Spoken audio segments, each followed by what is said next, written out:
So with that little, so everybody's seen Sagar, right? So now, now the way we are going to do it is, Sagar and I are going to share this presentation. So I would, of course, introduce certain basic ideas, and Sagar would talk about things that are directly related to his master's dissertation. You know that Sagar has planned a very beautiful prior pre-workshop exercise for you, and I believe many of you must have actually attempted that exercise. Even if you have not completely succeeded, it is fine.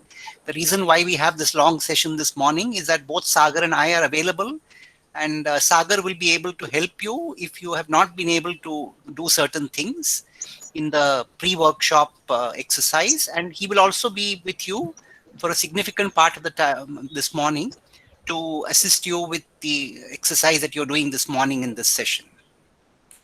So now we'll go on to the presentation. So so Sagar will now display. So the presentation is coming from Sagar's end because he will be taking up, so we are presenting from one side. So, you may have pauses in between. Don't get worried. It's just that we have to be in sync with the presentation. Yes. So Yeah, now we. so I have shared the presentation. So is it visible? Yes. No, Yeah. your screen is visible, but Okay, okay, please okay. open your presentation. Yeah. Right. Okay, okay. 1 second. Ah, Yeah. is it Yes. visible now? Yes. Okay, Now it's visible.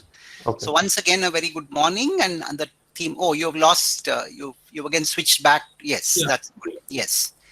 So a very good morning, and this is the theme of our presentation today. The subject is multi-resolution and deep learning techniques for ear recognition. Now, I will say a little more about each of these concepts as we go along, but at this point, suffice it to introduce both of us. Sagar is my MTech student who did this work with me, and I'm a professor in the Department of Electrical Engineering, IIT Bombay. And we are going to first introduce the basic concepts in this theme and then go on to constructing an exercise which you can do for a significant part of the session with Sagar's assistance. Yes. Now, this is how we'll organize our presentation. We'll first look at an introductory set of remarks, which would give you a context for what you're going to hear afterwards. We'll then talk about multi-resolution techniques for feature extraction, and we'll then move on to deep learning techniques for feature extraction and see how the two of them can come together in achieving greater heights in the whole domain of feature extraction. Now, a little introduction. You see, the whole theme that we are addressing at a broader level here is the theme of biometrics. What does biometrics mean? Biometrics means the study of automated methods for uniquely recognizing. Now, you see, it's important. You must pay attention to a few terms here. One is automated methods. You see, in some sense, all of us use biometrics. When we hear a person's voice, we make use of the special traits of the person's audio voice to recognize the person. So you can recognize a person even if he's behind you. You can't see him or her. You still recognize the person because of his voice, for example. In addition, we also recognize a person by some of his special traits. For example, certain facial characteristics, or certain gait character. Gait means the way the person moves or walks, the joint movements. So we recognize the person by virtue of his or her joint movements, and these things are done automatically. So you see, the human system, the human intelligence system, has the capability to recognize humans uniquely with some of the traits. And the whole idea of biometrics is to capture some of that and also bring it into an automated domain. But remember, here we are talking about things which a human cannot do. So for example, a human cannot use the fingerprints very easily to recognize a person uniquely, but a computer can. So when we are trying to uniquely recognize humans, we want to use one or more intrinsic physical or behavioral traits or modalities. And which ones? The first class of such modalities are physiological. So fingerprints are the best known. So many of you must be aware. In fact, if some of you have a police background or detective, if you are familiar with detective agencies or if you have worked with them, you might be aware that the fingerprint has been used as a biometric for almost 100 years now. Now, the iris, the iris is a part of the eye, as you know. And you know that the iris is also something that we captured in the Aadhaar an Aadhaar database. So the fingerprint and iris have been well recognized even in our Aadhaar database. But it's interesting that the ear is also actually a biometric. That means there is a great deal of uniqueness in a person's ears. And this is not so well understood. In fact, the interesting thing is that the ear, while it has these uniqueness characteristics, it's also very non-invasive to capture the ear. This has not been used so well as a biometric to date. I mean, except in the research domain that we will present to you. But the face, of course, has been used. So face, I think both humans themselves and machines use faces. The palm print is also a very good biometric in the sense that the palm print, like the fingerprint, has a lot of uniqueness in it. And it's more difficult to capture, of course. But even so, the palm print can provide some uniqueness. The voice can provide uniqueness, but it is also prone to spoofing. It's also prone to audio morphing and so on. So the voice to some extent can be used to recognize humans uniquely. Finger knuckles also as a combination could be used to some extent for uniquely specifying humans. But these are all more difficult to capture. Fingerprints have been used. Now, what kind of behavioral measurements do we use for recognizing humans uniquely? One is keystrokes. So, for example, now in the age and day of computers, how a person strikes the keyboard is an indicator of his unique individual personality. Finger pressure, swipe speed, touch patterns, and movement, gait. All these become ways of identifying a person uniquely. By the way, I mean, this is a general instruction to all of you. Please don't wait till the end of the session to ask me questions. You can pop up in between, raise your, you could use the chat box. I'll do that. I'll turn the chat box on. So I'll see the chat box. And, it would be a good idea to pop questions right as they come to you, right? You could put them in the chat box in case there's a network issue at your end. Or you could just, sort of interrupt and ask directly. You could unmute yourself, introduce yourself, and then ask directly. Yes. So both of us are very fond of listening and answering listening to and answering questions. And therefore, we'd be very happy if you ask questions in between. Don't hesitate to do so. Yes, we'll proceed now. Now, what are the components of a biometric system? You see, we have an input biometric. For example, the input could be a fingerprint, right? And then you would sense the fingerprint with a sensor module that would essentially capture the biometric could be a fingerprint, it could be the ear, it could be a face, it could be a palm print, and so on. Whatever it is, you require an appropriate sensor to capture it. And then you need a sophisticated computational device to extract features from the biometric. And now then you have to split the process into two parallel paths. One is that you feed this to a database, and the other is you feed it to a matcher. In the database, there is again a large amount of computation or a large amount of processing that needs to be done, where you correlate the items that are present in the database with items that you have taken for test or trial, and then carry out a match and make an output decision. Yeah, let's continue. Yeah. Now let's take the biometric system from the point of view of how it operates in terms of modes. So you see, the biometric system does not always operate in one mode. It typically operates in two different modes. One of them is the mode of identification. So when you say identification, it's like saying this is Sagar Sangotkar, this is Vikram Gadre. That is identification, right? And identification would require that you extract features.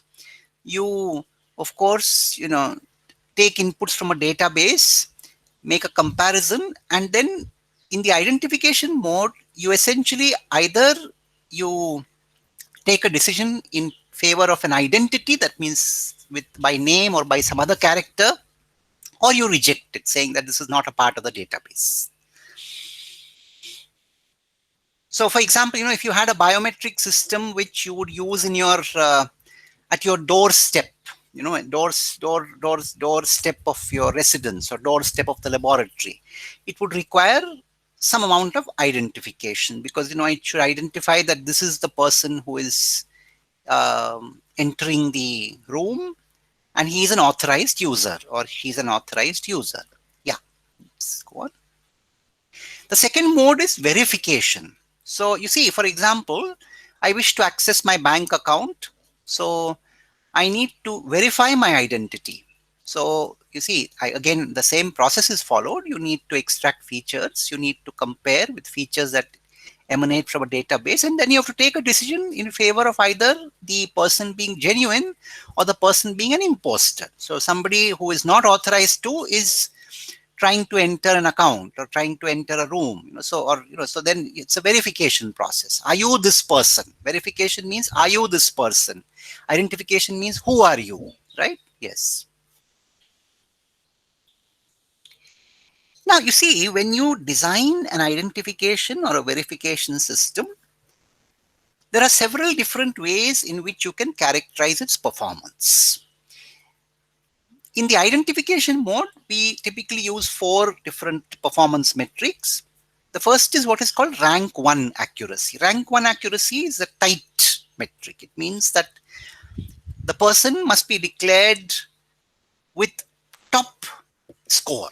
So the top scorer must be the person that you intend to identify. Rank 5 accuracy means among the five best scores, you must be able to identify the person. Then there are others, they are slightly more technical, called cumulative match characteristics and the area under the curve. There are curves that describe overall performance, and the area under the curve is an indicator of the success of the approach used. So these are different. Now, I'm not going into all the details right now because they are not immediately relevant to our presentation today. But suffice it to know that there are several different metrics that characterize a performance of a biometric system. You see, you must remember, you must always keep in mind the context in which you are working. This workshop relates to machine vision, and all this is really a part of machine vision. So, all this will be required if you wish to evaluate a machine vision system, particularly from the point of view of its ability to process and to use biometrics. Yes. Okay. And in the verification mode, you could typically have 5 different performance metrics. One is a false acceptance rate or false match. That means how frequently, and that's a bad thing. If this rate is high, it's a bad thing. So how frequently does it happen that the biometric system accepts a wrong person, accepts an imposter? So the higher, the worse.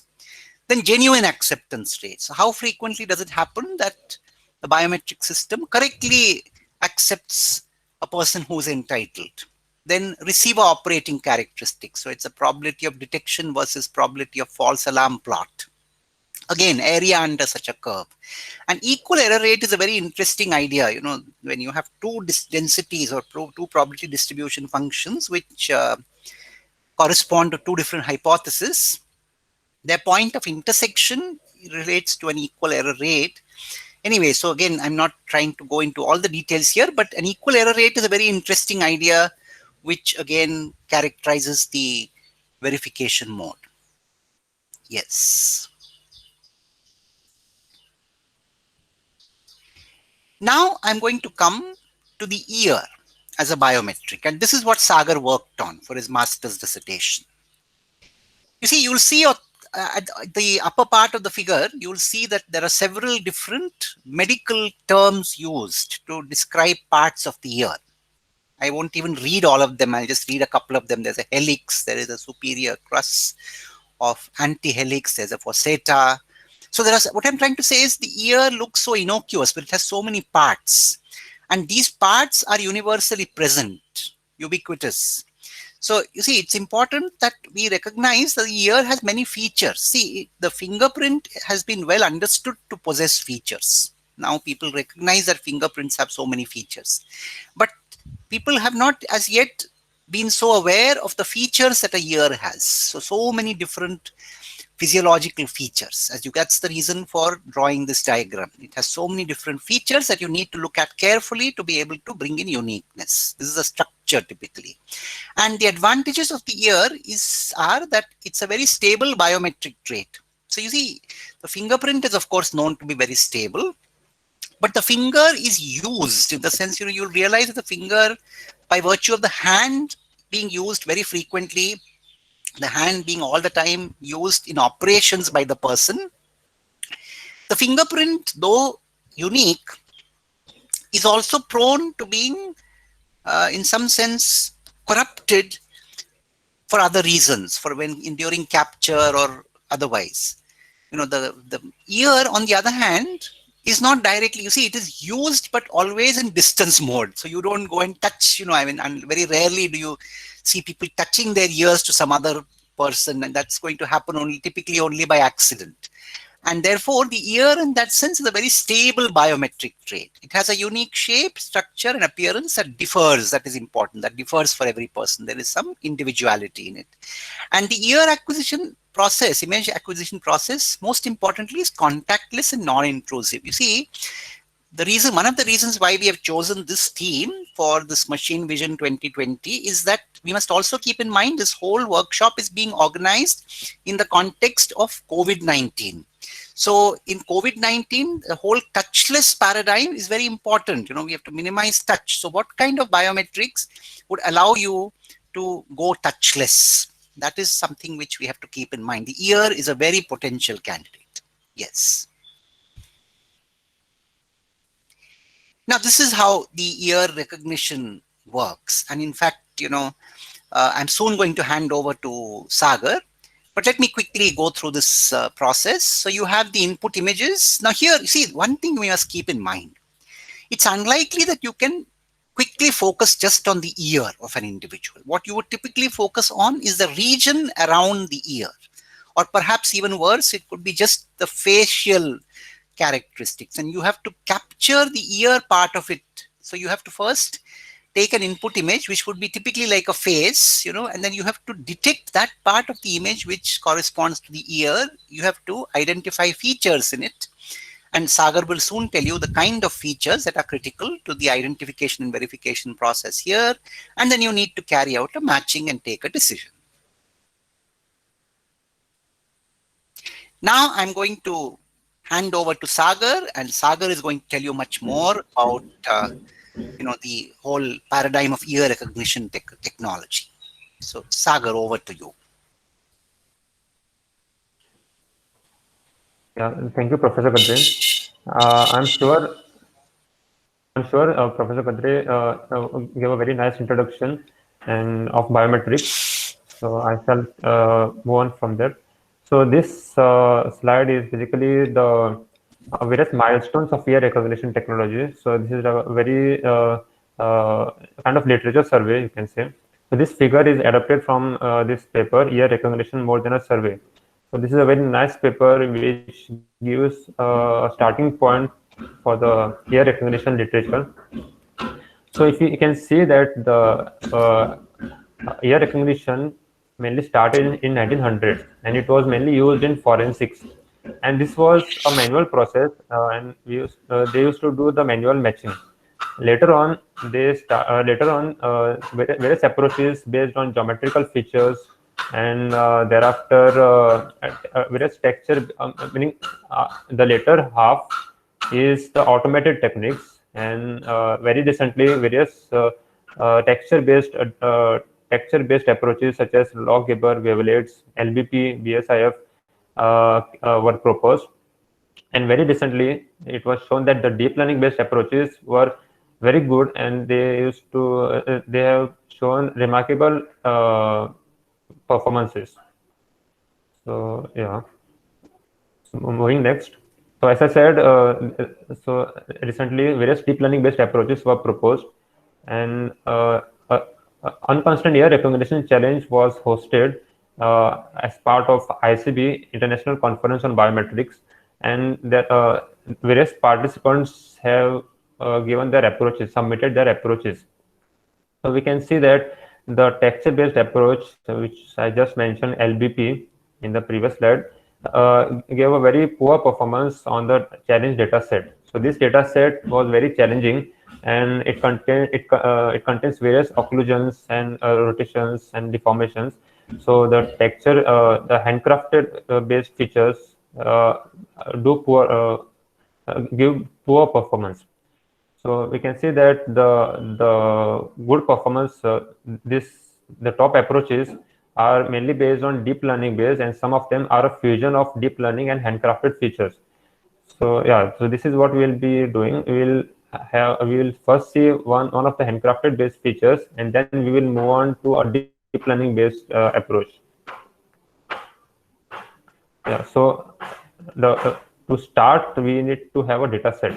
So the first two, the AW and UERC, is a part of the challenge data set. So this data set was provided as part of the challenge, and we won't be using the first two. In this session, we will be using the data set which we have developed, which is a IITB data set, and we'll be using this data set for experiments today.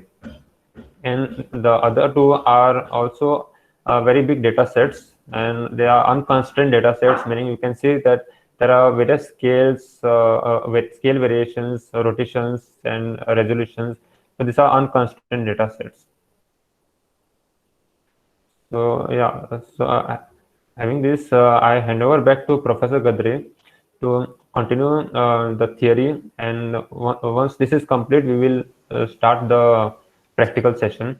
So I hand over to Professor Gadre. Yes. So thank you, Sagar. And now, I wish to give you a few theoretical points, all of which may not be important for your practical exercise today, but it's worthwhile knowing about them in case you happen to read the literature in greater depth later or wish to pursue this as a research theme later.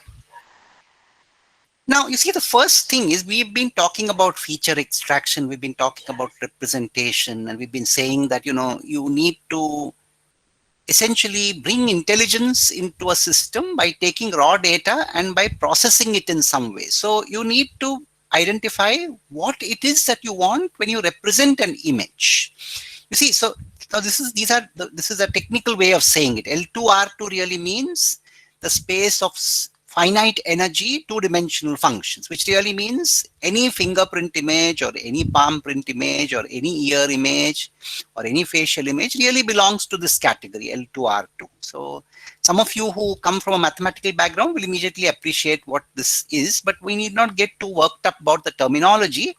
What we are saying here is that if you want a representation, what is a representation? X, that is the image, is the raw data, the way it is captured in terms of pixels and so on. And you then process it to get a phi of X. Phi of X is a mapping from an image to some other vector or to some other kind of list, right? Which tells you this is what the image has, so to speak. And such a representation must possess certain features for it to be useful to us. What are those features? The first feature is it must be invariant to rigid transformations. So you see, there are so many transformations that we must live with when we are dealing with such images. So if you are dealing with an ear image, naturally the ear is not going to be located at the same part of the image every time. That would happen for two reasons. One is because of the location of the camera, and the other is also the way the facial structure of the person is. So everybody doesn't have the same facial structure or the upper torso, and therefore there would be some translation.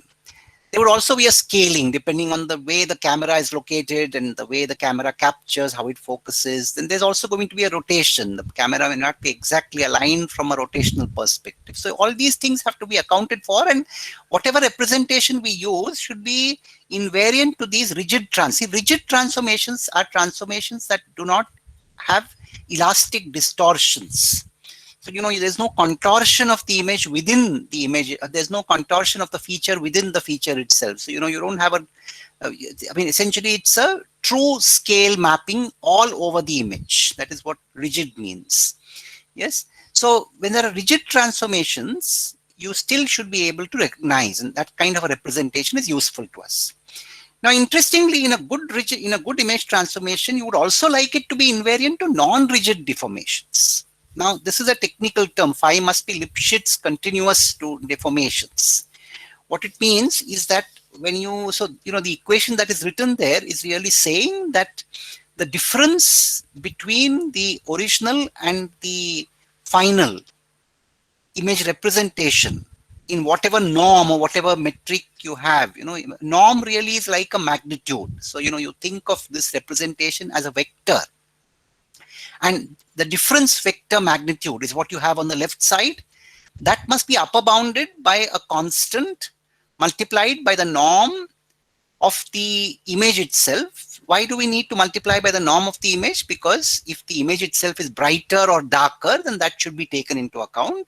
The actual distance will depend on that. So you see, for example, if you have two vectors, and you take the difference, then you scale both the vectors by a factor and take the difference will get multiplied by the scaling factor. So that's why you need that norm of x on the right hand side. And then you have supremum, over all tau del. So there's an upper bound. That means, you see, for all such non-rigid transformations of importance, there's an upper bound on which constrains the right hand side. That means that difference is not going to be too big in the presence of non-rigid deformations also. That is what this equation essentially says. Even if there are non-rigid deformations, there is an upper bound on how much that representation will be affected. That of course, the upper bound is proportional to the intensity of the image and so on. That's what we are saying. Yes, all right. Now, it must also preserve signal energy. That means, signal energy is really the sum squared of all the pixel values. So that is a requirement, in some sense, it's a normalization feature. When you have an image representation, it must have some kind of normalization. And finally, it must retain what is called higher order information. Now, I'll just give you examples of higher order information. See, when you take fingerprints, for example, you have primary features, secondary features, tertiary features, right? And the secondary features, for example, include minutiae, and those must then be preserved in such transformations in the representation. Yes, let's proceed. Now, we come to what happens when you translate. So if you translate an image by a constant vector, so this is how you write it mathematically. You say x translated by c of the variable u is xu minus c. C is a constant vector having two coordinates. An image is a two-dimensional function, so therefore you need two coordinates to represent a translation. Now, what is see, we want what is called an invariant. An invariant means something that is unaffected by, again here, I must, in fact, Sagar and I were discussing this, over the last couple of days. The word invariance is sometimes confusing. In one context, invariance refers to commutation, right? And in this context, it is not exactly commutation. In this context, invariance refers to not being affected. So for example, if you take these measures, if you take the Fourier transform modulus, it is unaffected by translation. On the other hand, the Fourier transform phase is affected by translation. The autocorrelation means how the image correlates with its own translates. Now, if you translate the whole image and then take the autocorrelation of this translated image, it is not affected by that original translation. Because how that translated image correlates with its own translates is the same way is the same as how the original image correlates with its own translates. That is unaffected because there's a relative translation there. So therefore, the autocorrelation also is an invariant. Now, it's an interesting question. I have an interesting question from Anil Kumar Shuklaji. He says, how many important features do you need? Yeah, I'll just read out the question. What is the minimum limit of number of features to say higher order information? I'll give you an example. See, for example, now we have been involved in, discussing when you want to purchase a biometric system. Say the state government purchases a biometric system, it needs to adhere to certain norms.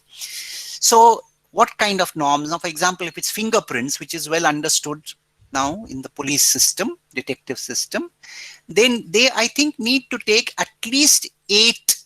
That's what I understand. So for example, they insist that the biometric system must be able to correctly identify 8 minutiae. Of course, this number may vary for different departments. But yes, that question is a very well posed question because it says that you do need to identify a certain minimum number of minutiae, for example, in a fingerprint, which would say the fingerprints match. Yes, so I hope that answers the question. If there are any other questions, I'm very happy to see that Anil Kumar Shuklaji has posed a question. I would welcome such questions from other participants as well. Yes. Now coming back to this translation invariance issue, so registration algorithms are also, they also bring in certain amount of translation. That means, even if there's translation, you can always register. See, the word register really means to bring points of correspondence and then match all the other points according to the points of correspondence. So you identify, if there are two images that need to be registered with one another, you identify certain points of correspondence, and then you match all the other points outside the set of correspondence points by using transformations which are true to the points of correspondence. The transformations are true to the, that means they keep the points of correspondence as they are in their respective locations, and then all other points are brought into correspondence by using this criterion in the minimal way, with the minimal complexity of transformation. That's what registration means. So registration also is a way of, see, translation can give you a very easy registration. See, registration is very easy. When you want to do registration in the context of translation, you just need to identify the translation vector, that's all. Now, what is the problem with the, see, where is the problem as far as translation goes? See, if you translate by a space-dependent translation, it is not a stable, so then, then you have a complicated situation. And the Fourier transform, for example, is, there are problems with it as far as this kind of deformation goes. So if you have a space variant translation, as has been shown there, x of u minus tau of u, then there are lots of distortions which occur with high frequency components, and even small deformations can do a lot of damage. Yeah, take the next one. Now let me say a little bit about what happens to the frequency components. You see, even if you have a very small dilation, I'll just explain the word dilation. Dilation means contraction or expansion. So you multiply each coordinate by a constant. And here we are talking about constants which are much less than 1. So, you are essentially contracting in some sense. Each tau u is mapped to epsilon u. Each u is mapped to an epsilon u.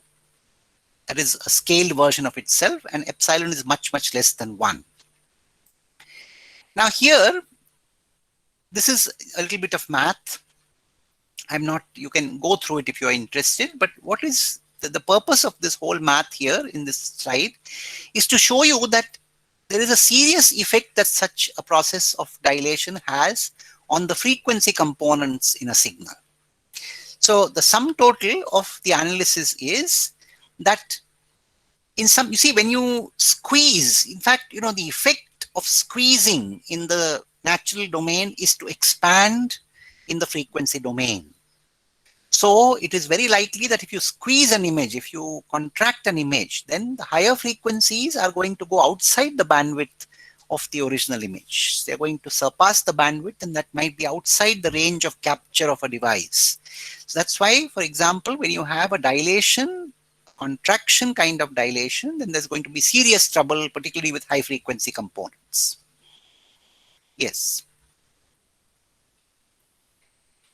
So then what happens is also, harmonics don't overlap with the harmonics of x cap. See, if epsilon is not a rational number, then, and that is not always going to be the case, the harmonics of the transformed image are not going to overlap with the harmonics of the original image.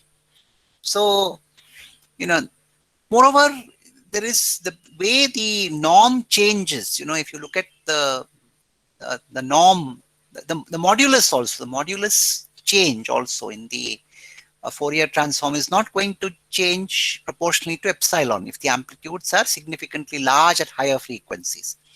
So what it really means is that condition which we said initially, that if you have a transformation and you wish to check what effect it has on the norm of the difference, it's not going to be upper bounded by some constant times the norm of the image times an upper limit on which is peculiar to that distortion. That's not going to be the case here. So you see, yeah. So now let's illustrate the frequency instability problem. So as you can see, if you take a 100 Hertz frequency, you have, so before and after dilation, so you could take one of them to be before and one of them to be after dilation. So you can see that the effect is very different at different ranges of frequencies. So for small frequencies, the effect is smaller. The change of frequency is smaller. As you go to larger frequencies, when you go to 200 Hertz, when you go to 400 Hertz, and subsequently when you go to 800 Hertz, for a dilation factor of 0.5, 100 Hertz becomes 200 Hertz, the 200 becomes 400. So, you can see that the change is much more at higher frequencies. Yes.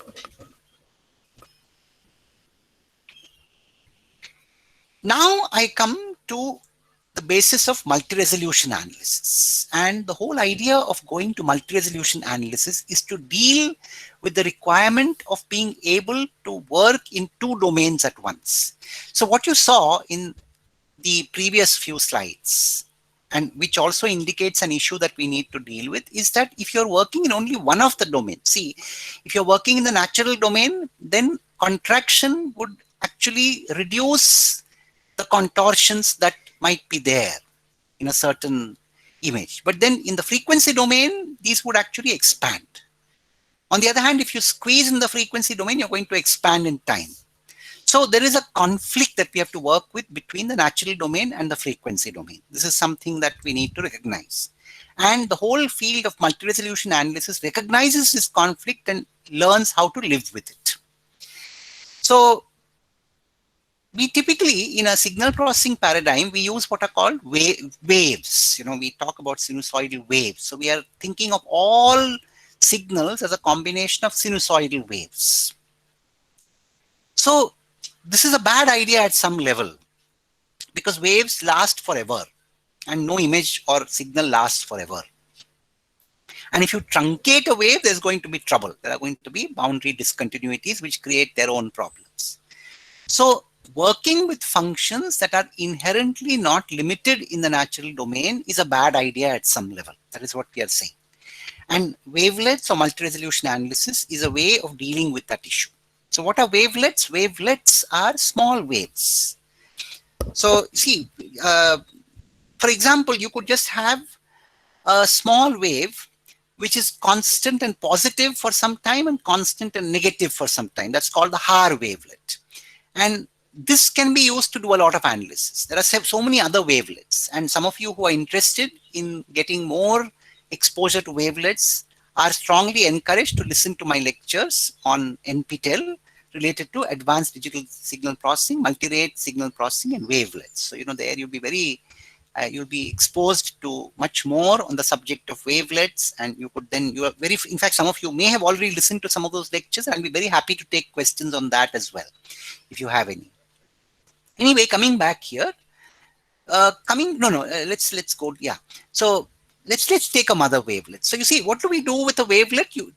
What is a wavelet? A wavelet is a function which purportedly is localized both in time and frequency. That means the aim of building a wavelet is to be able to localize in both the domains at once. What do you mean by localize? Focus on some part of the domain. Let's take the example of a signal. Let's take an audio signal. If you wish to localize in time in an audio signal, you wish to say which note is played in which part of time. So was it played from 3 seconds to 3.5 seconds in the audio clip? Is an example of time localization. And which note or which notes were played in that clip of 3 to 3.5 seconds in an audio is an example of frequency localization.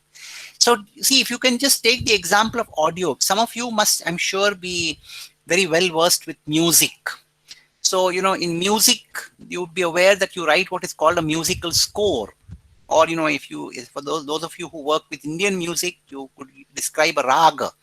Raga is a certain combination of notes, isn't it? And played in a certain way.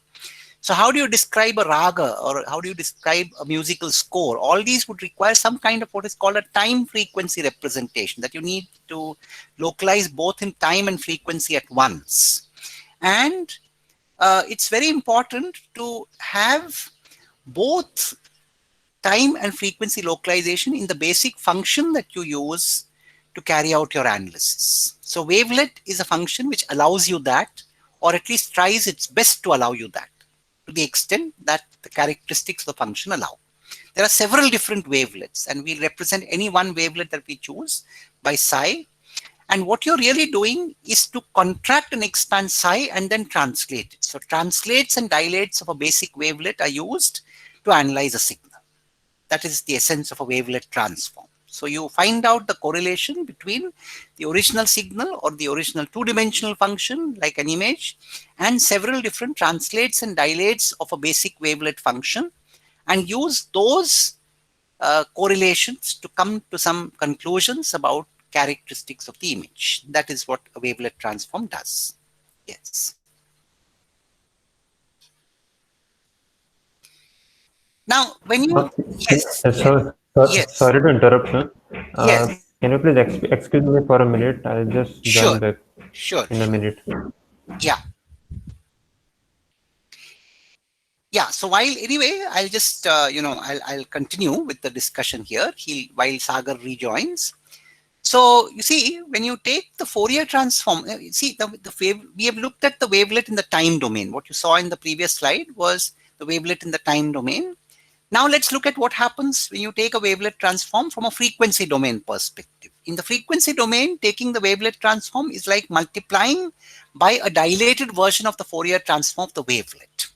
Now, interestingly, this is something like filtering. So in a way, when you do a wavelet transform at a particular scale, lambda is a scale, right? It's a dilation factor. So when you're doing a wavelet transform at a particular scale, then you're effectively looking at a filtering operation at that scale. And we'll soon see in the next slide and so on that when you take a wavelet transform at a particular scale, you're also identifying a particular band. So now you can visualize if you have a certain, if you have a function which is not centered around zero, if you look at the Fourier transform of the function and it's not centered around zero, if you stretch or compress the function in the frequency domain, both the center frequency and the band are going to change. So that is what we are going to see in the wavelet transform very soon. Now, while Sagar returns, I would like to take a couple of minutes to answer any questions that you might have. So please pose the questions.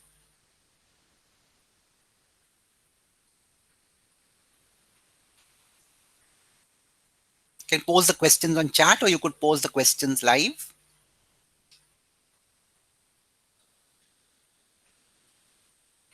That's an interesting question. So I have a question from Rahul Jain. Can wavelets be used to extrapolate a complete signal?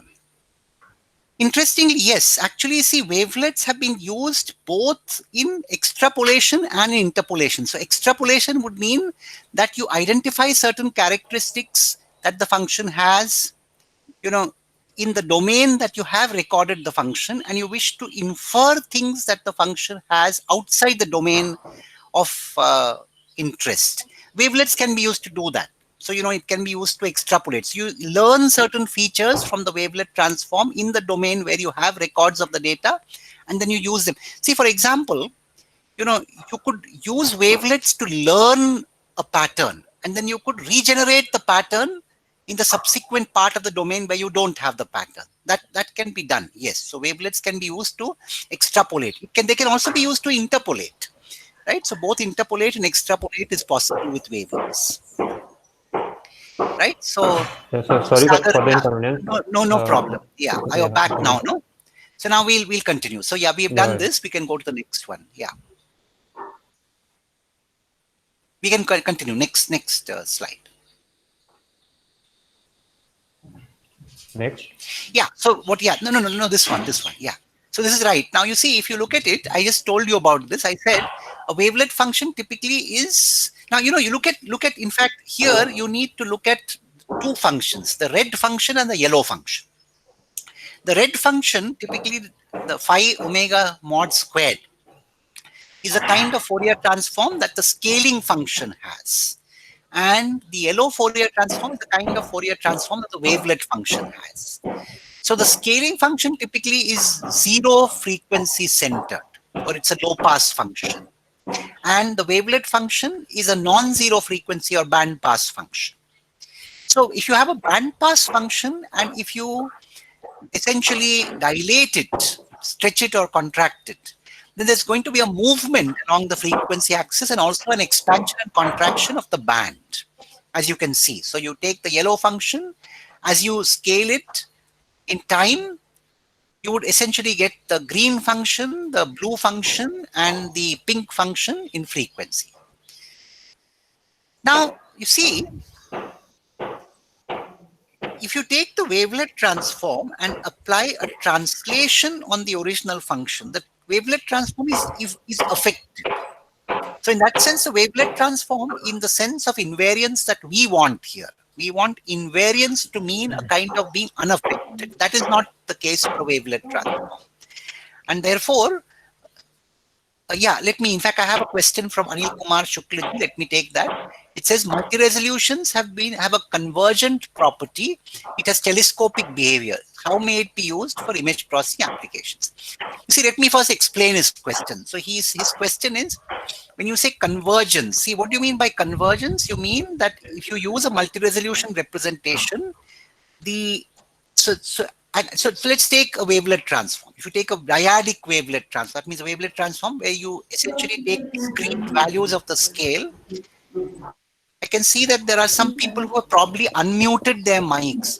So I think one can probably mute one's mic if one is not talking, so it doesn't disturb us. Anyway, so in the multi-resolution representation, we have, you see, let me first explain what Anil Kumar Shukla ji is asking. There is a convergence. That means if you take the multi-resolution representation with finer and finer scales included in the representation would finally converge to the original function. So this is what is called L2 convergence, right? So if you take a wavelet transform, there is an L2 convergence property that it has. And it has telescopic behavior. Telescopic behavior means that as you go to finer and finer scales, you go to smaller and smaller parts of the natural domain, and consequently wider and wider parts of the frequency domain. Right? So how might it be useful for image processing applications? You see, typically in image processing applications, the finer features or higher frequency features are well localized in the natural domain. So if you have very fast varying features, they are typically localized to small parts of the image. And if you have slowly varying features, they spread over the image.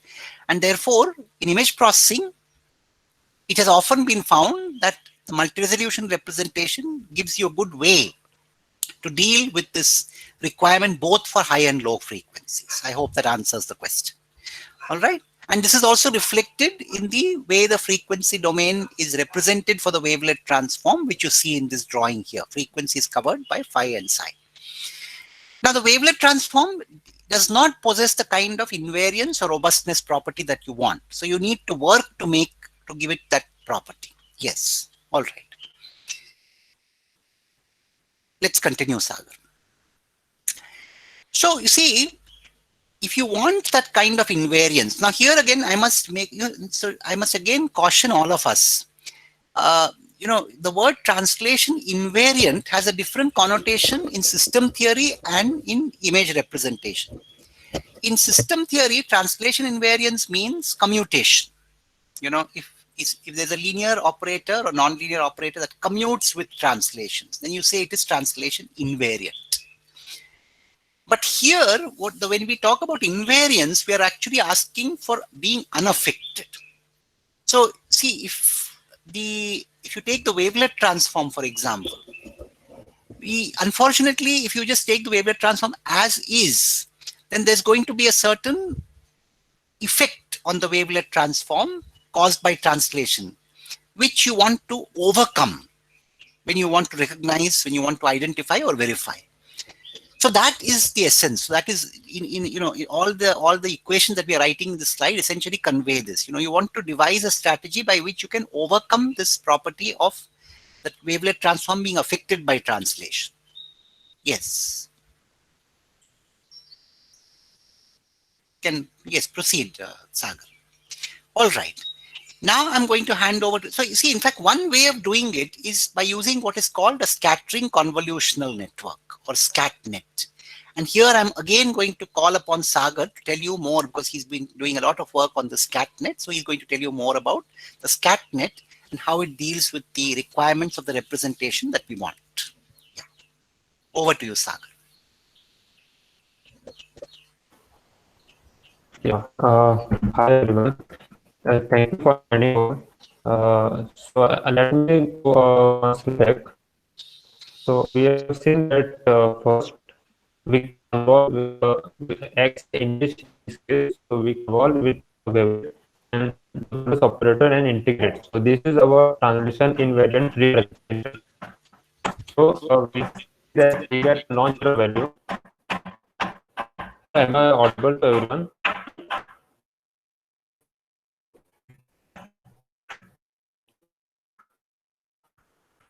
So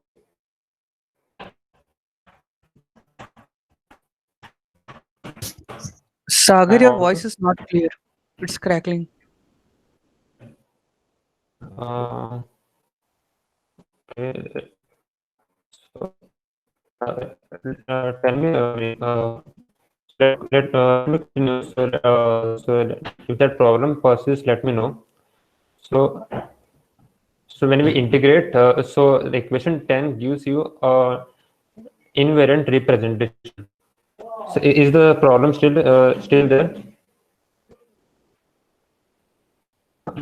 One second.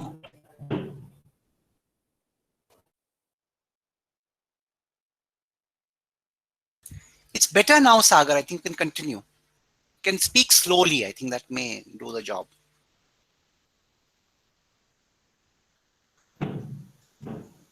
Yep. Sorry, sir. Please excuse me for a minute. Yeah. Sorry for the interruption.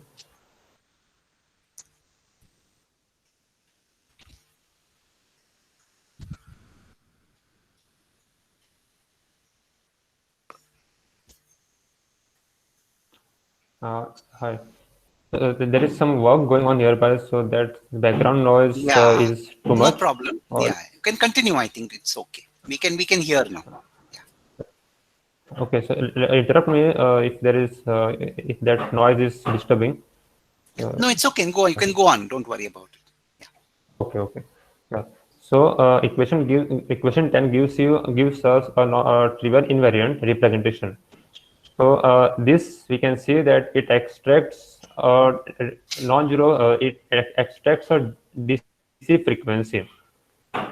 So to recover back the higher order frequencies, we convolve again with the wavelet representation of a different scale, and then we repeat this process. Uh, and we repeat this process.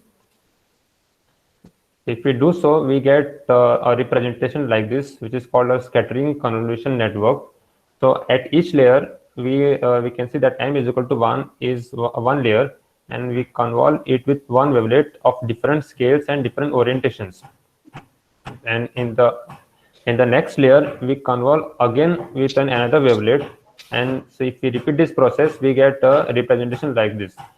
So this is very similar to a convolution network, CNN, what we say, but the only difference is the filters are fixed, and in this case, they are wavelet filters. So this is the representation. This network we will use to extract features of a ear image. So we will pass the ear image to this network, and we'll get the features. So in fact, just to interrupt, sorry, sir. So I'll just interrupt one few minutes here. So, I want the audience to know that this is one representation using both wavelets and deep learning. This is called a scattering network, scattering wavelet network representation. This is one way of unifying multi-resolution representation and deep learning. So that's, that's why it's called a scattering convolutional network. So it's an interesting way in which you can fruitfully use the wavelet transform to do a deep learning operation. Yeah. Yes, please, Sagar. Yeah, correct. That's a nice point. So it's like you are mathematically formulating a deep learning based framework using predefined wavelets. So this is a very important point.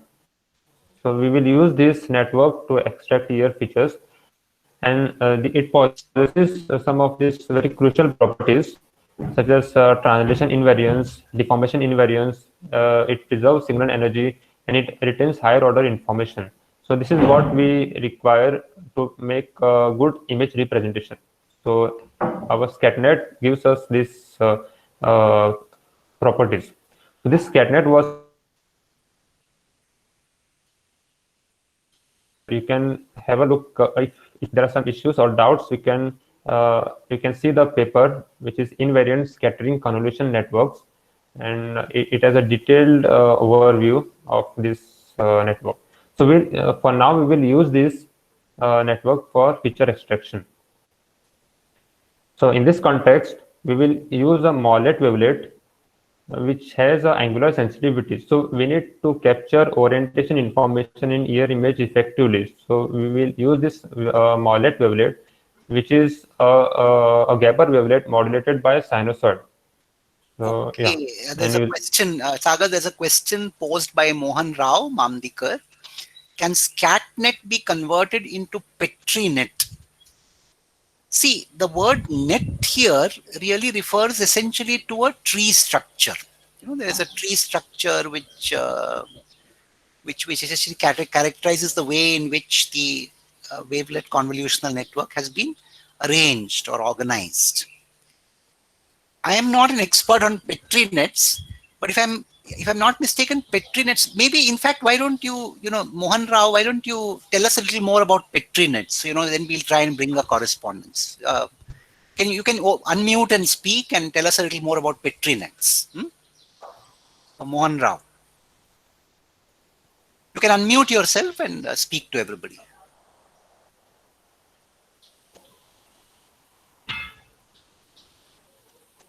Hello, am I audible, Yes, sir? please go on. Sir, PetriNet is the mathematical model by which we can simulate the various mathematical problems. No, correct. But you can take an example of how a PetriNet is organized, right? So what would be an example of a PetriNet structure? You can take an example so that everybody is clear what we are talking about. For example, suppose I want to model the mutual exclusion problem. So Yes. that can be modeled using PetriNet. So then the PetriNet will be, through PetriNet, we can generate the reachability graph. From reachability graph, we can generate the Markov chain. Then we can analyze the problem. Yes. So here that's you're right. So the PetriNet is essentially it's a framework in which you can pose either decision problems or problems that require solution and so on. Am I right? Is that the way to look at PetriNets? Yes, sir. Yeah. Now, in a way, a scattering convolutional network is also a framework in which you can pose a decision problem. So if you want a fingerprint recognition to be done or an ear recognition task to be done, then you are creating a framework in which this decision can be taken. In fact, Sagar in his master's dissertation has done that. So he has used the SCATNet or the convolutional wavelet net to make a decision about ear recognition. So there is some parallel between what a PetriNet does and what a SCATNet does. Though, of course, the structures are quite different. Yes, so that is, I hope that answers your question. Right? If there are, or would you like to take the question further? No, thanks. So I'm not quite aware about I'm not quite aware about PetriNet, but what I can say about SCATNet is this is mainly a feature extraction process. So we pass the input image, two-dimensional input, and we get features. So this is what a SCATNet is. So I'm not very sure about PetriNet, so I might not comment. PetriNets, that's what he explained. PetriNets are essentially frameworks for either decision making or problem solving. So it gives you a certain, so it's the tree structure or the graph structure is common to both. That's one thing that we can observe. Yes. Okay. Yeah. All right. Yeah, we can proceed. Yeah. Okay. So using this Mollet wavelet, we obtain different orientation, multi-scale oriented wavelets for feature extraction. So you can say a little bit about the Morlet wavelet, Sagar. See here, if you notice, in the Morlet wavelet, we should observe two things. One is there is a factor of exponent I omega x minus beta towards the end, which essentially is a frequency translation factor. So it makes it band pass. And also there is a Gaussian pattern before that. So, the Gaussian has some very strong properties from a Fourier domain perspective, or from a time and frequency localization perspective. Yes, go on, Sagar. Yes. So this is a Gaussian modulated by exponential, which is a sinusoid. So we get this is a complex wavelet, and it is a bandpass. It is a bandpass filter, you can say. Yeah. Yeah. So proceeding further, so how we will do feature extraction of ear images. So these are the steps. So we first convert the image to grayscale, which is one. So the image contains RGB. So we will first convert it into one plane, which is grayscale, and we shall normalize any pose variations. So this is a pre-processing step. Then we will also resize it to 100 cross 100 because we need a fixed length feature vector for all the images. So this is also an important step. And the interpolation is bilinear. You can choose any interpolation technique as per the application. And then we also do histogram equalization, so to enhance the contrast. So these are the pre-processing steps, and then we give the pre-processed image to the scattering network. And in this session, we will use a three-layer scattering network with Morlet wavelet for feature extraction. Now we will move on to a MATLAB-based exercise. So wherein we will use the I'll introduce you to the tool officially released by the authors of SCATNet, and we will use it to evaluate IITB perform experiments, identification experiments on the IITB dataset, and we shall obtain this CMC curve, which plots accuracy rates at different ranks. So let me switch to the MATLAB session. So now, at the beginning of this session, yeah, there is a question from Harshal Desai. It says, won't the conversion of RGB images to grayscale lead to loss of information? Yes, it would lead to loss of information, but as long as the information that you have is adequate for your representation and adequate for your identification or verification problem, the job is done. So, yeah, correct. Yeah. Yeah, so we don't lose too much information as far as the geometrical features are concerned. And if we use all the R, G, and B planes, our feature vector might be huge. So that may take us time in processing. So for this we have seen that only a grayscale plane is sufficient. So we have used that. So basically, you see, the extra computational complexity which comes from using all three color planes at once is not worth it. It's not worth. So you don't gain anything by trying to use all the three color patterns, parts at once in terms of these problems. So it might see here, color is not so critical because you are more worried about an identification or verification process. Yes. Yeah. Okay. Go on.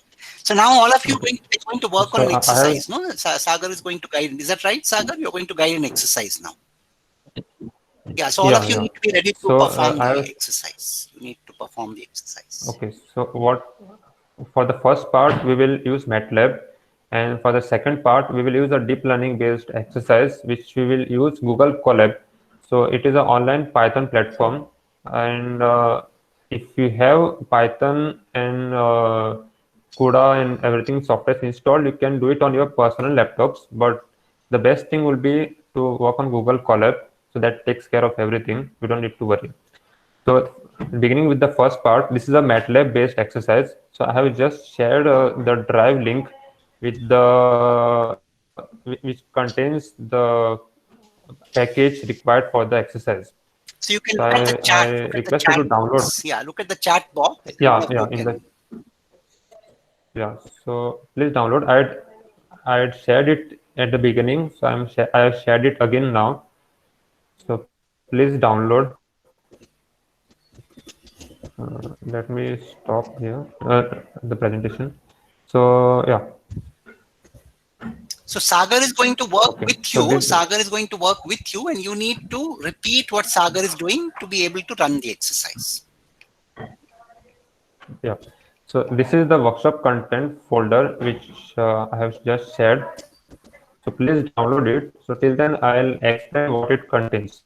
So the dataset folder contains the IITB dataset. Is my desktop visible now? Yes, it is. In fact, why don't you people now? What we want is we want you to use the chat box very actively. So as soon as some of you are able to download and please put it on chat. Yes, I've been able to do. You keep on. No matter how many people write, it's fine. You keep saying that, yeah, we've been able to do it. Yeah, yes, we've been able to do it like that. Keep writing on the chat box, right? At the moment you're able to do it. If there are Yeah, any or write issues, them on chat box. Yeah, immediately write it on let us chat. know. So use the chat now. The Yeah. chat will be very useful to communicate. Okay, so continuing from here, so the data set contains Okay, before that, let's see how many of them. 100 So per, they were supposed to download. No, you use that link, isn't it? So yeah, how many of you have been able to access yeah, the yeah, yeah. link and get things from there? Can you put it on chat, please? Some of you who've been able to do it, put it on chat.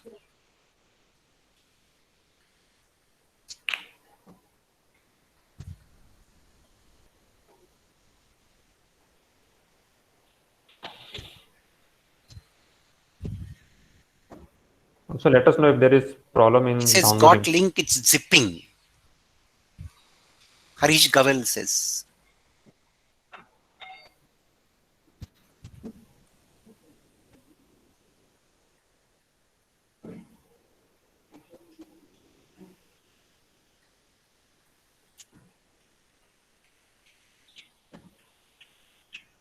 So you can download like this from here. Yeah, it will first zip.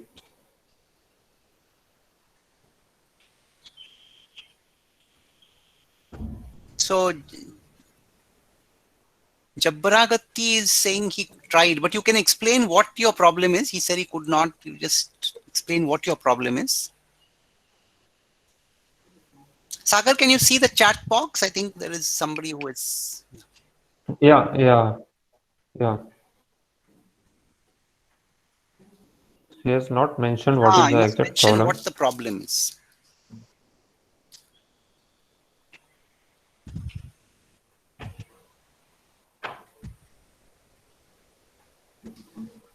Some others.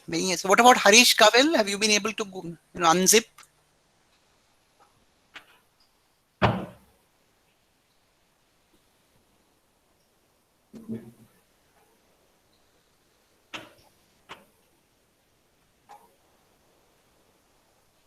Yeah, it's. I think so. They're saying it's zipping. So of course, you have to unzip. Yeah. Okay. Yeah. So let me just see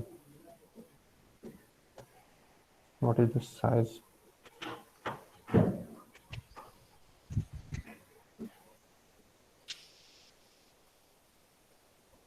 Yeah, so it zipping is once it is zipped, they will download. They will be able to download it. Yeah, that's okay. So if it's zipping, there's no problem. You can Yeah, still download it. Yeah. yeah, yeah. So before doing the actual experiment, I'll just explain what is the folder structure. Okay, so yeah. So first folder is the data set. This is the IITB data set we have shared. So it is split into train and test, and in this data set there are total 100 persons, and each person has total of 10 images, and which is split into 6 train images and 4 test images. And I've already shared a processed image, pre-processed with all the alignment, and so we can directly use it. So the second folder is the SCATNet 0.2, which is the official code released by the authors of SCATNet. So the structure is like this.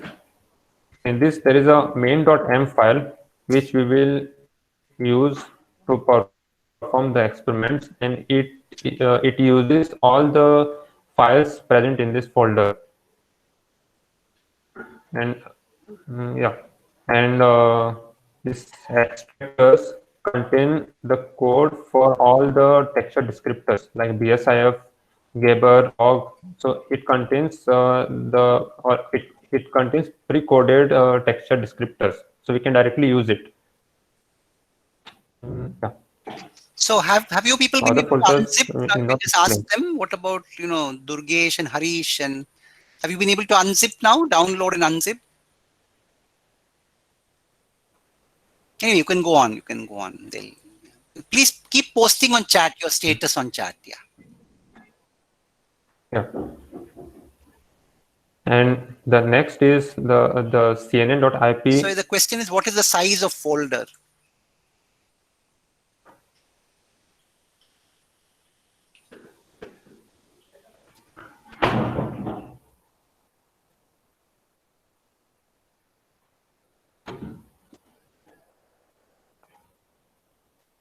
Okay. One thing I can do is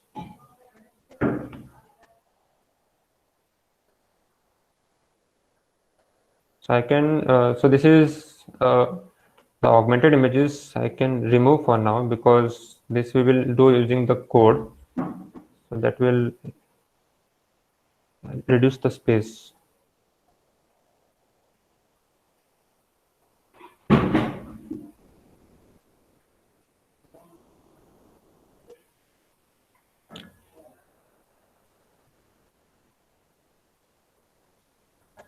Yeah.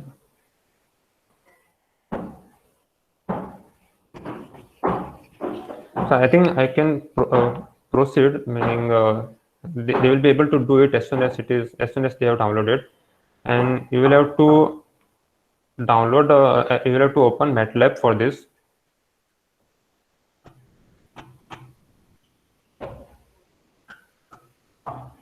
So what can I do is I can continue the presentation and come back to the exercise again. Is it Yes. fine? So all Yeah. of you can see all of you can do is to see the process first while Sagar is doing it, and then he will help you replicate it on your own system. Is that better, Sagar? I think you can show them the process, isn't it? Mm-hmm. And then you can show them what you've been doing, on from there, and they can all see it, and then you can help them replicate it at their end. They can keep doing it Yeah. for the next, isn't it? Yeah, that is also fine. That is better. So now all of you can pay attention to Sagar and see what he's doing, and then Okay. you will try and replicate it at your end. Yeah. Yeah. So I'll tell them how to use the tool and they Yes. can get Yes. started. Yes. That's better. That would Yeah. be better. So this is the SCATNet 0.2 So folder. just one question I'll answer, that Amrit Verma is asking, if we don't have MATLAB software, is there other alternative? See, you can use, I think, in fact, if you have Scilab, some of you may have the open source version Scilab. So I think Scilab will be able to do most, Sagar will be able to do most of what this requires. Scilab. Uh, I'm not very sure because this is it contains different files and some of the functions might not be Yeah, implemented in Scilab. Scilab, that is true. So you Yeah. have to just hope for the best. So he's asking whether online compiler, can be used. I don't know. Um, if you Yeah. is it online compiler, well, you can try. See, what you could do is you could observe what Sagar is doing. Mm-hmm. And then whatever mathematical software you have, whatever computational software you have, you can try and you understand the mathematical operations that are being done, and then otherwise try and do some of those operations in your own local system with the, with the inputs that you have, with the input software that you have, right? Yeah. So, okay, yeah. So this is the main reason for for the part 2 of my exercise. I have used Google Colab. So we don't need to install anything on the laptop. So the Google Colab session takes care of everything. So those who are having issues in the software, so please wait. You can just listen to this MATLAB exercise, and then when we work on the Google Colab session, I'm sure almost everyone can uh, do side by side with me. So for now, all of So you can pay attention to what Sagar is presenting. Yeah. yeah, so those who are having issues in software, they can just listen, and those you can try. Those have the MATLAB, you can do with me. And for the next session, for the Google Colab session, almost everyone can do. So yeah, so for the MATLAB, so I have divided this main.m file into sections. So this is the first section, this is the second section, and so on. So the first section, what it does is it extracts features using all the standard descriptors such as LBP, local binary pattern, local phase quantization, and so on. So this tool has already implemented these techniques, so we can just use it and we can compare it with our techniques which we will use.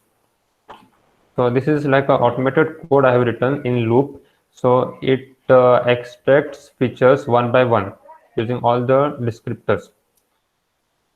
So if we run it, we will see it first extracts AWE underscore LBP. So it uses LBP feature extraction first. So the function which is used is in the extractor folder, all the codes are implemented.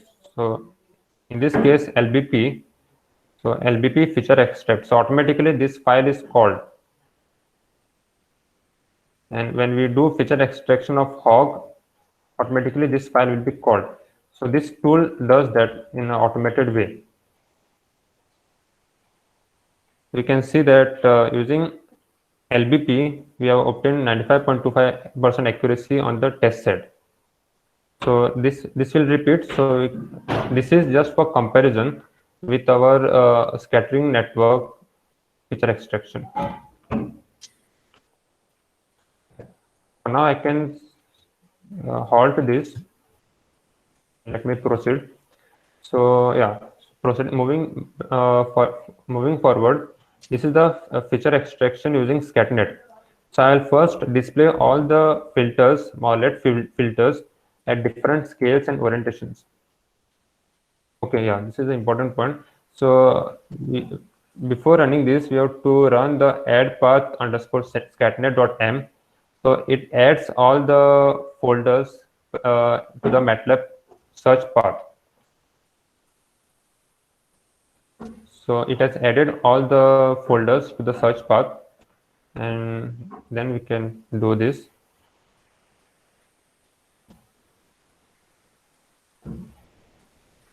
Yeah.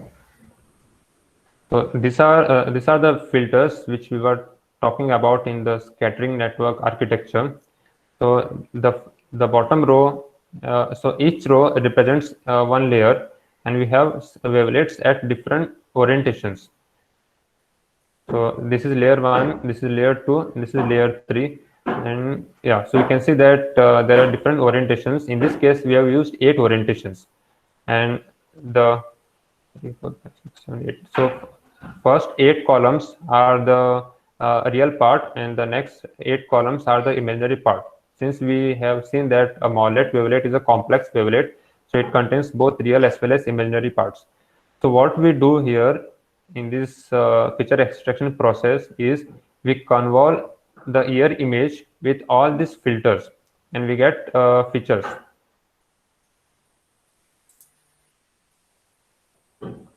So this section just plots all the filters.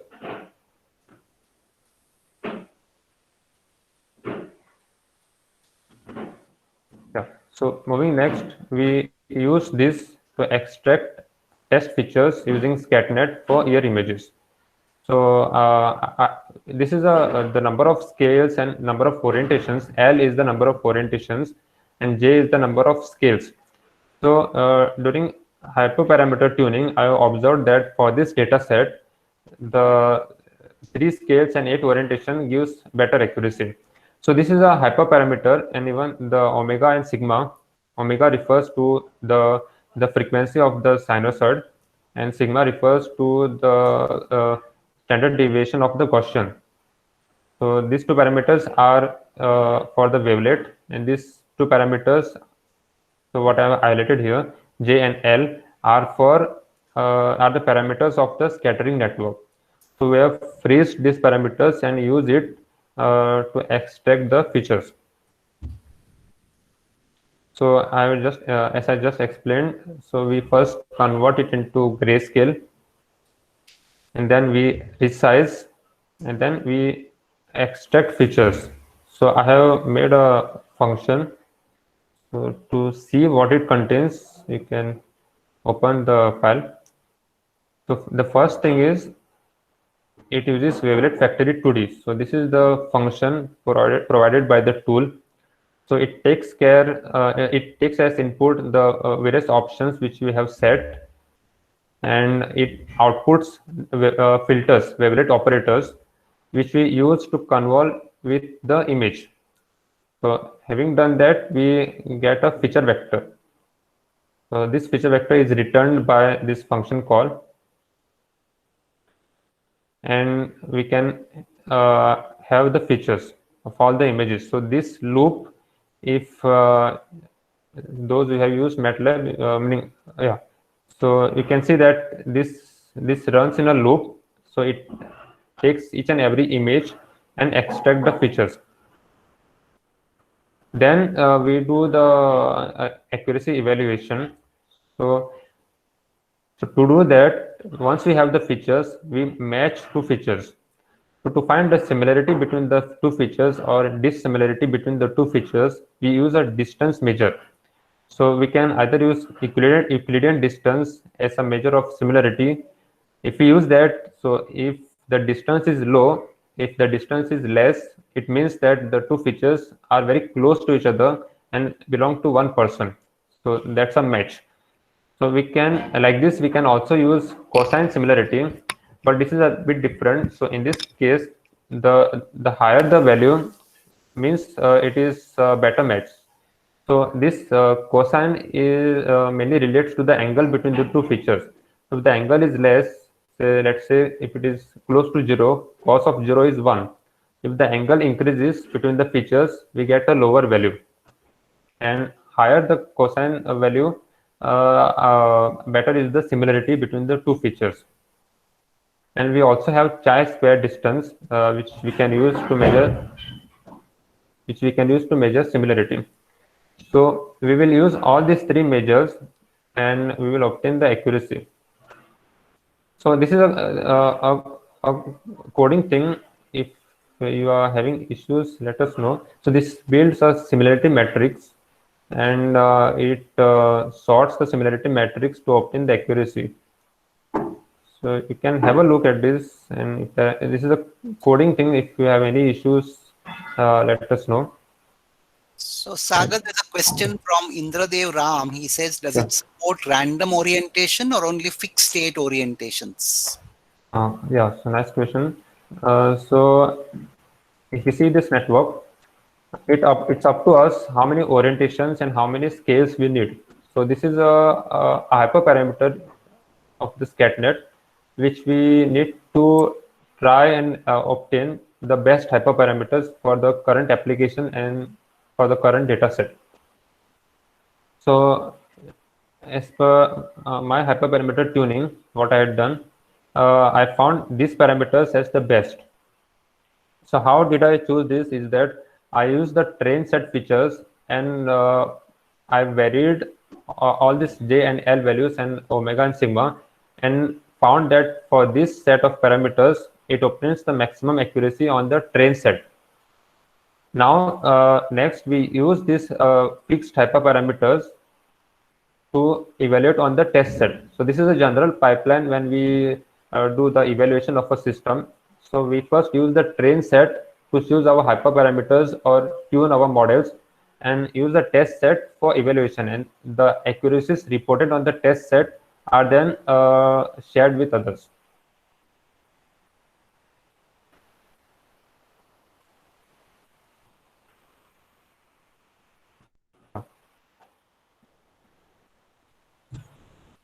I hope the question is clear. Answer is clear. So let me proceed. So this will give you the accuracy on the test set of IITB data set. Now we will plot the CMC curve.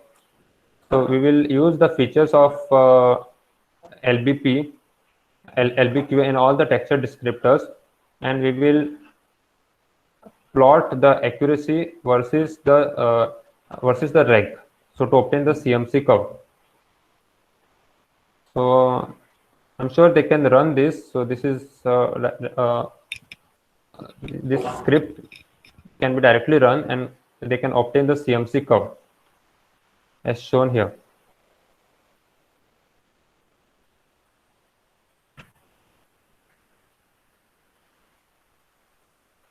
So this is a cumulative mesh characteristics curve. So yeah, so this is, we have operated in the identification mode, and hence we obtained CMC curve.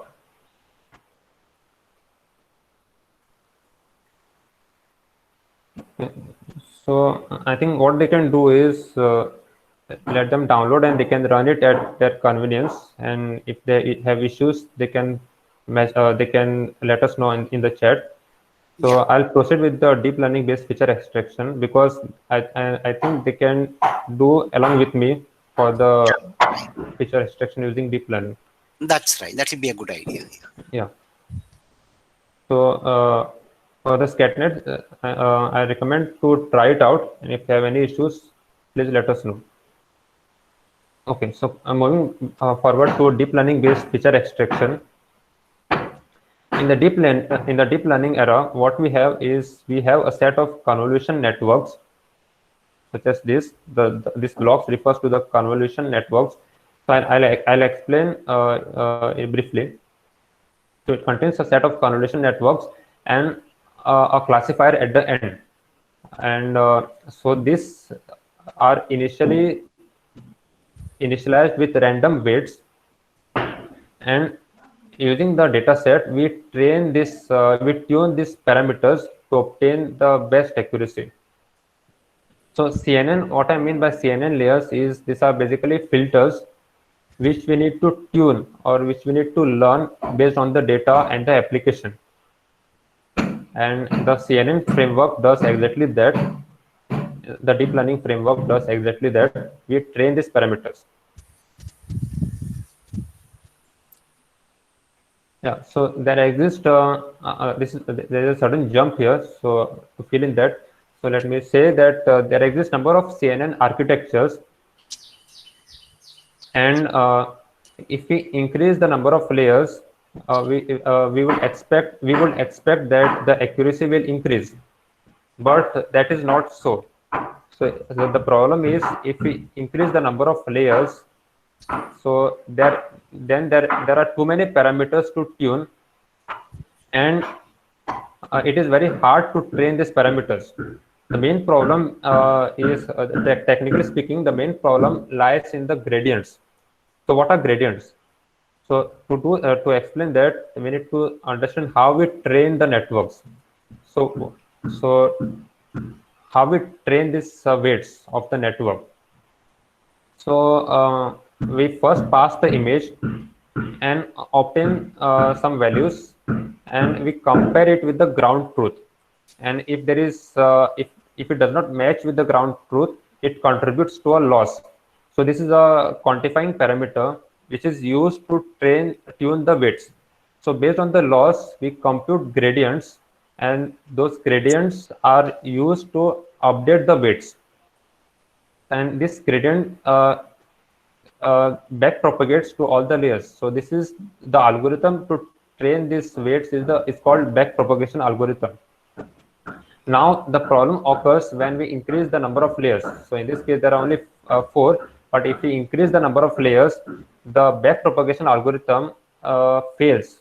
Why? Because the gradients become smaller and smaller as we go back, as we go to the higher layers, and it does not update. The weights does not update as per the requirement.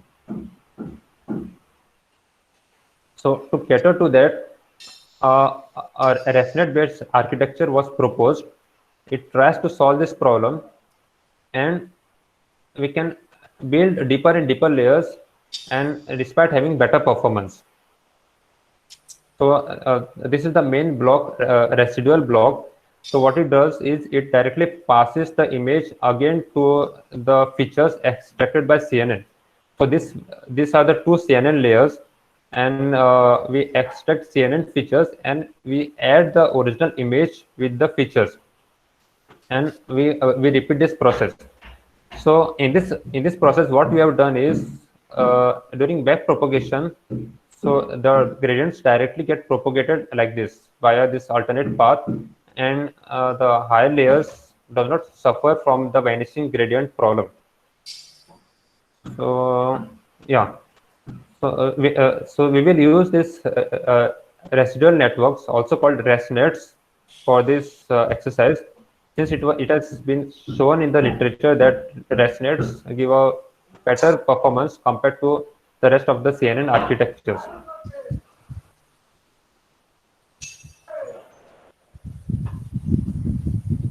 I hope that is clear. Let me proceed.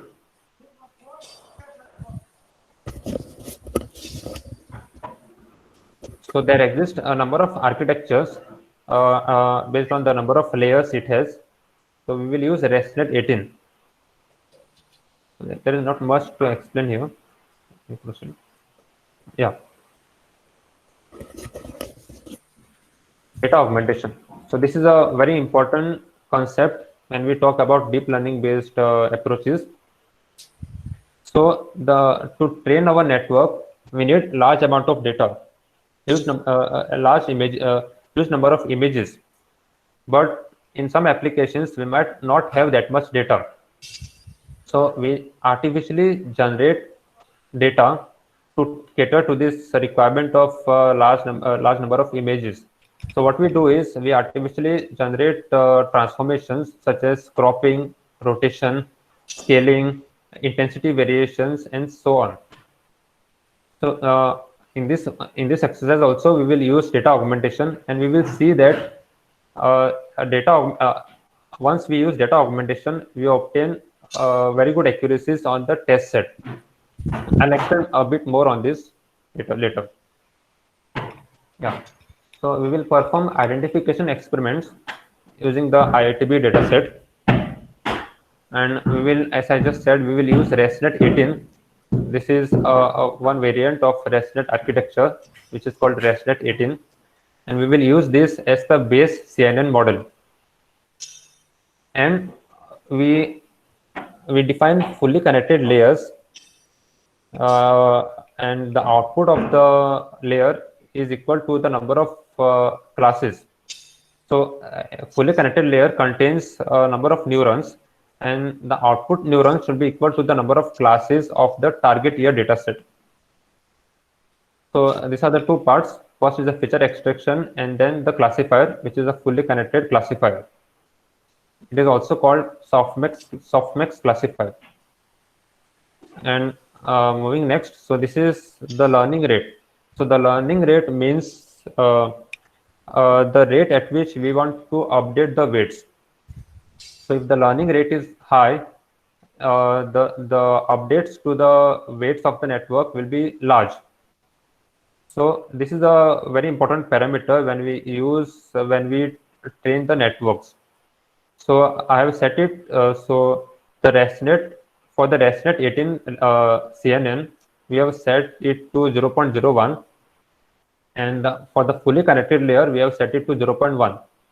Why so? Because for ResNet 18 we use a network which is already trained on ImageNet data. Okay, so the pre-trained network already it's already trained to extract generic image information. So we need not train it extensively. So we set a relatively lower learning rate for the CNN layers and a higher learning rate for the fully connected layers. I hope that is clear. These are the very important concepts which I'm just mentioning. If anyone has doubts, please mention it. And yeah. So then, having said all this, we train the models for a number of epochs as per our requirement, and we use an optimizer, which is a stochastic gradient descent. So there exist various optimizers, and so what optimizers do is optimizers do just that. The optimizer updates the weights. It optimizes the weights based on the gradients, and then we decrease the learning rate after 5 epochs.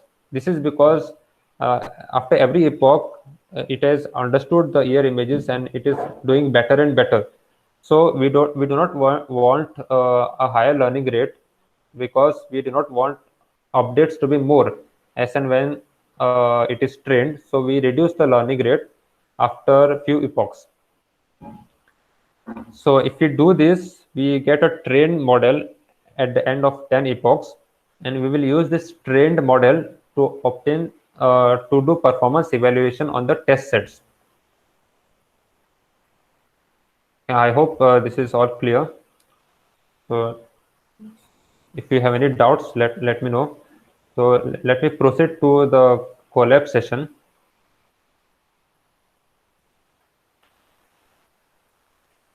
So we will perform exactly this on an online platform, which is collab.research.google.com.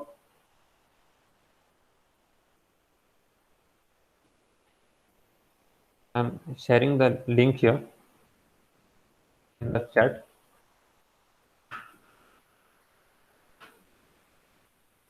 So before that, are you able to download the package now?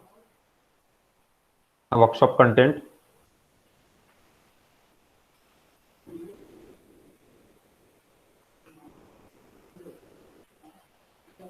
Okay, that's great. It's much better now. I think many people are able to download. Yeah. So for this collab session, the only file required is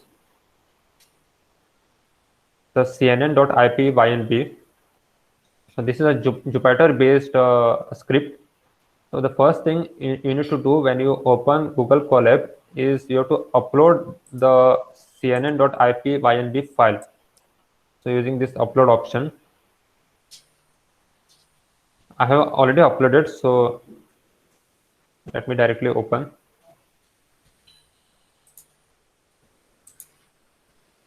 Okay, let me again upload it.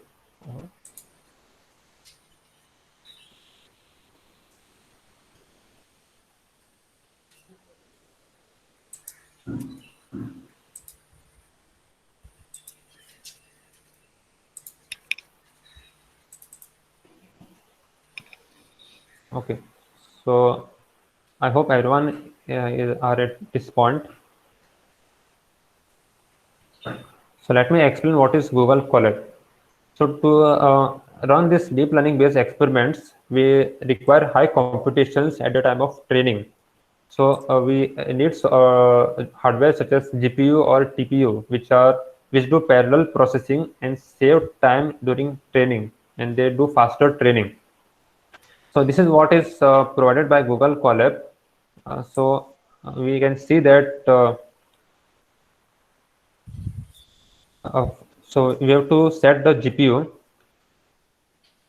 Are everyone with me? So these steps has to be done. It's better to do together. So some of you could respond, if you're able to do it. So I think it'll be nice if some of you respond, those who are able to do. Yeah. So please do with me so that you do not miss. So first we need to set up our GPU. So to do that, we have to go to runtime and change runtime type, and we have to select GPU, or you can even use TPU, but for now we will use GPU and save.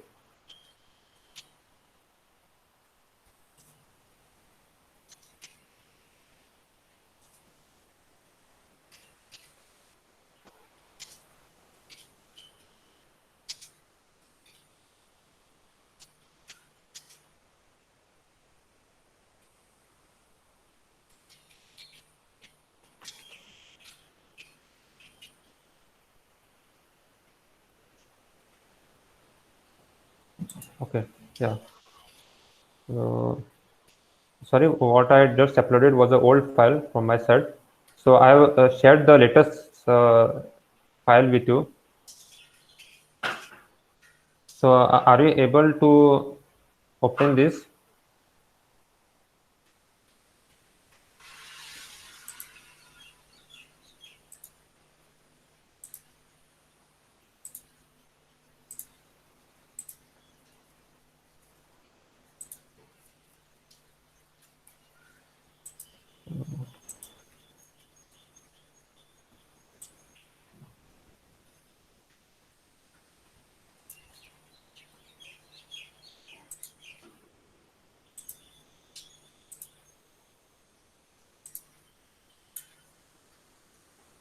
Let me just confirm.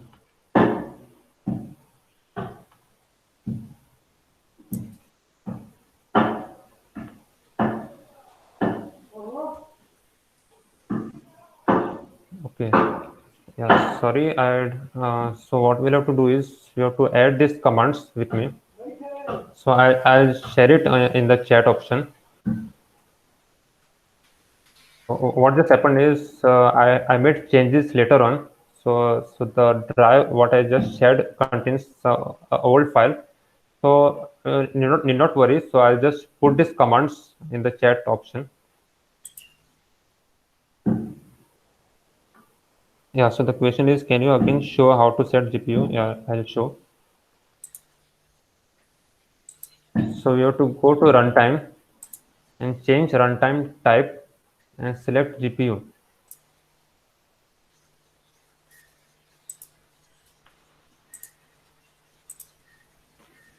So please run this command NVIDIA-SMI, and before that we have to put exclamation mark, and to run you have to press Control Enter, or you can also click on this play icon.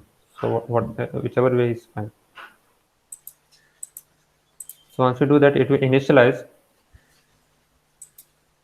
And what this command does is it shows us what is the GPU memory which we got allocated, and what is the GPU. So in this case, it is Tesla K80, and we have around 12 GB of GPU memory.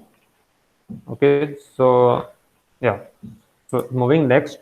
So what we need to do is we need to use the data set.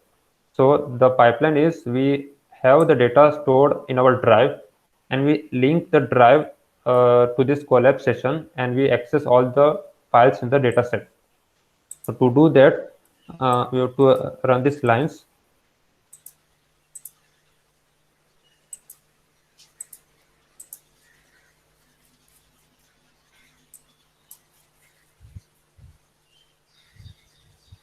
So what it does is it mounts the Google Drive and it loads all the files. So if I run it, it will show that you have to go to this URL. So click on this,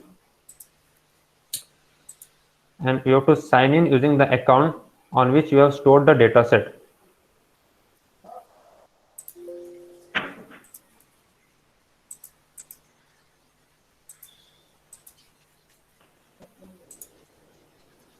And then you get this code.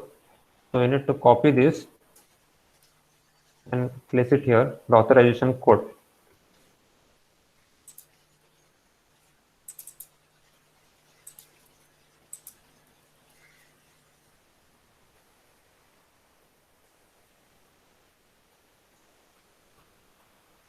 Yeah.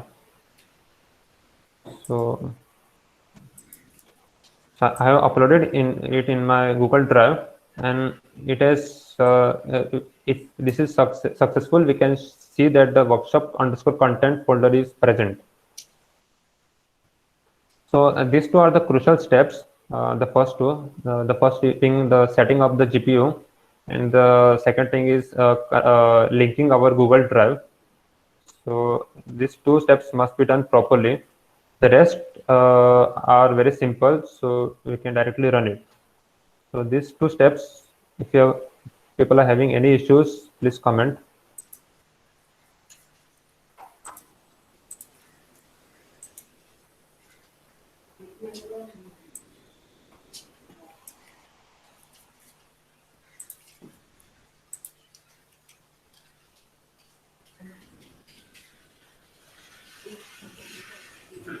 So is everyone with me?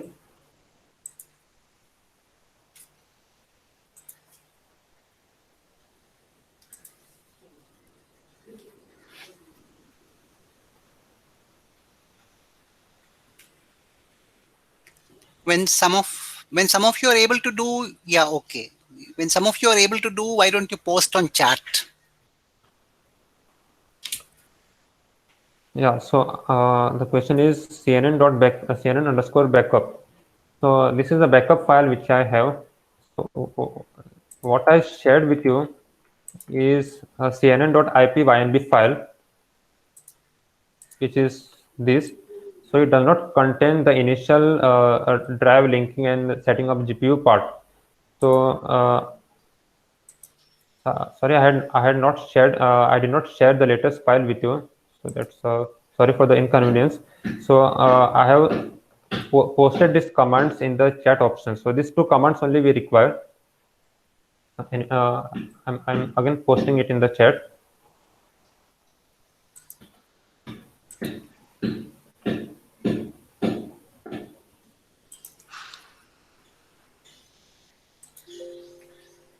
This initial steps only will take a bit of a time, and then we can just smoothly run.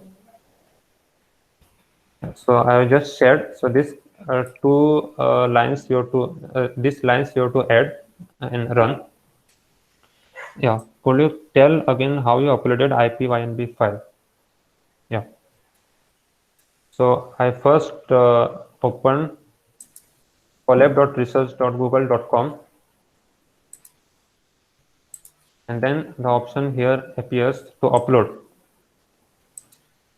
So once it is uploaded, you can directly access it from the recent files. So to upload and click on browse and select the file.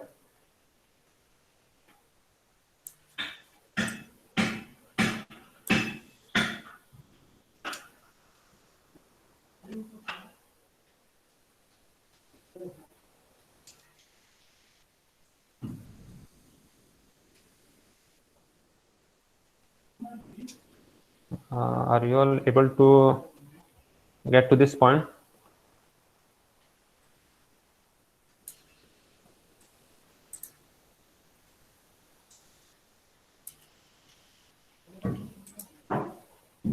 Yeah, it's asking some kind of authorization code.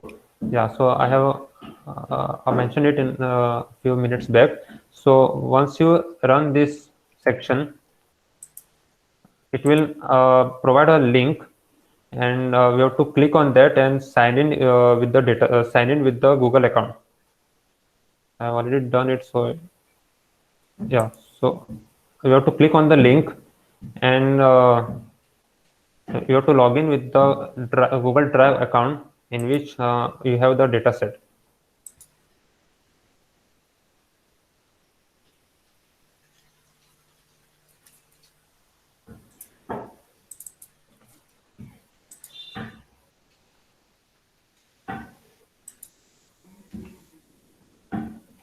NVIDIA SMI shows NVIDIA SMI has failed because it could not communicate with the NVIDIA driver. Yeah, so I think the issue is because you have to set the GPU properly. So to do that, you have to go to runtime, change runtime type, and select GPU.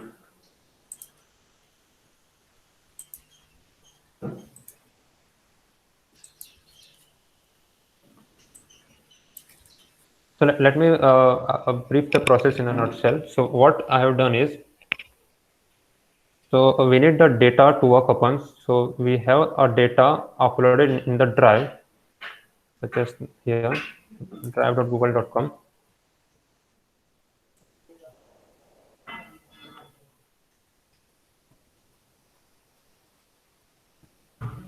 So this is my Google Drive, and it contains this folder and the data set.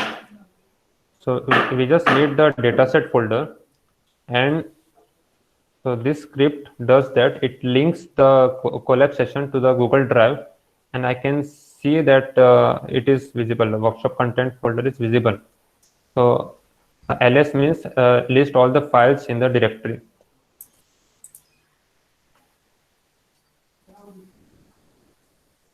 So these are basic Linux commands: cd, ls, ln.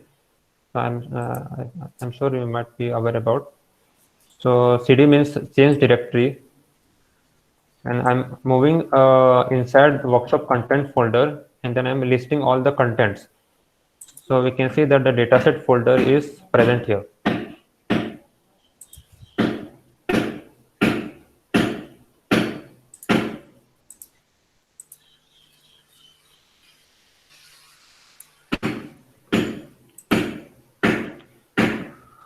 Yeah. So Harsh had just mentioned.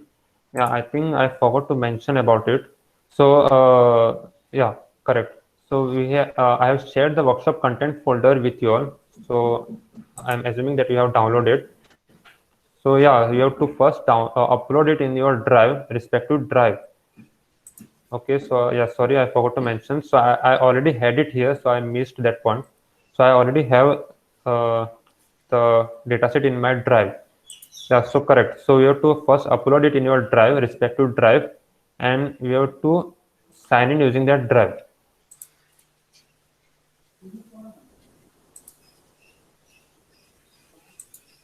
Yeah, sorry, I missed that. So yeah, I missed that one.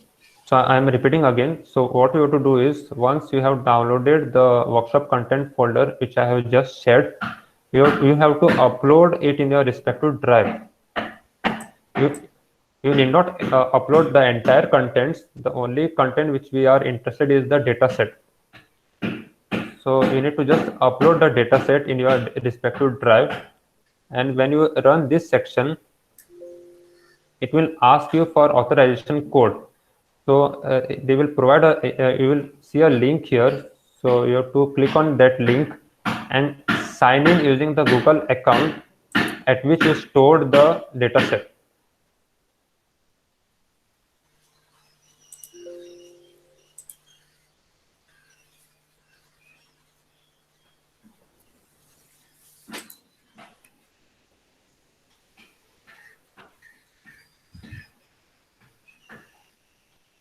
Okay, so you can do it side by side.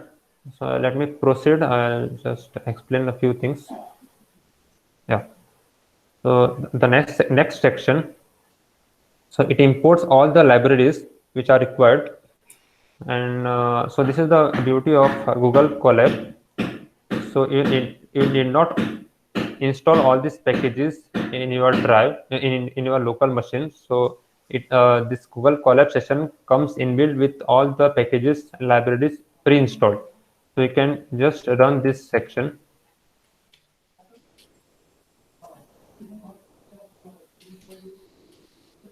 So this should be fine. So it has run now.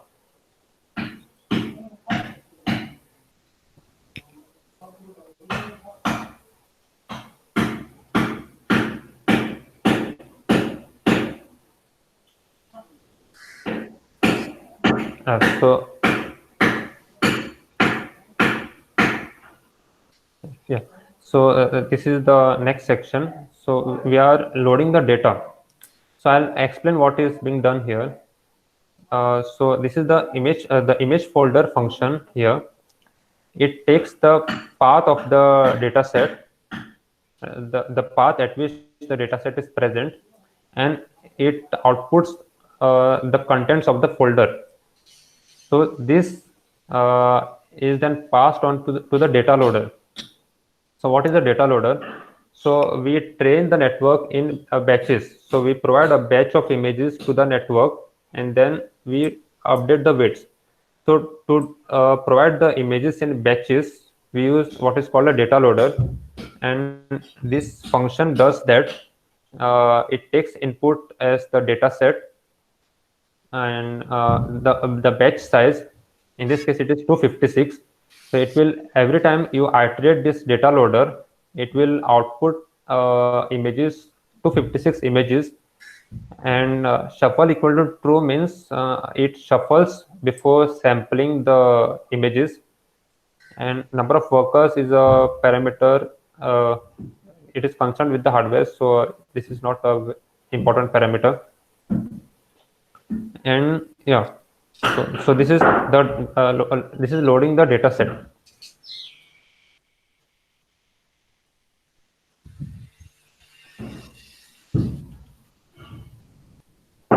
So you can see here that the dataset folder is split into train and test. So yeah, so I'm providing this train and test path, and I'm printing the dataset sizes. So the train images are around 607 and test images are around 400.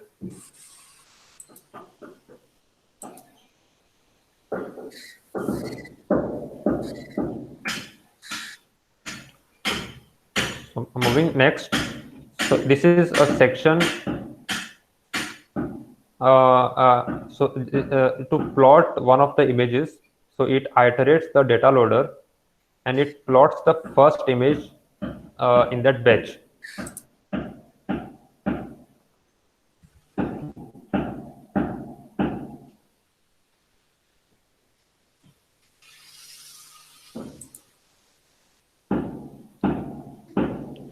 Okay, I hope many people are able to do, so that's good. Yeah.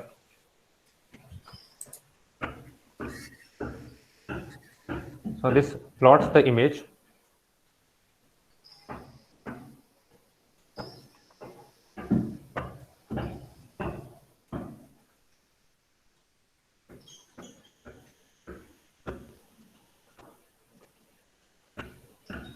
So there's a question, Sagar. Can you repeat how to upload data set again? Okay, okay. Yeah. So there was a bit of a break in my explanation. So what happened is, so I have provided the contents. So I hope you have all downloaded it. So the next step is you have to upload the dataset folder in your respective Google Drive. So to do that, what you can do, you can go to Drive.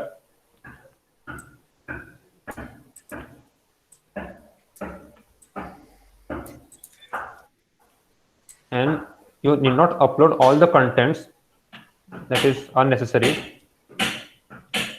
So just drag and drop the dataset folder.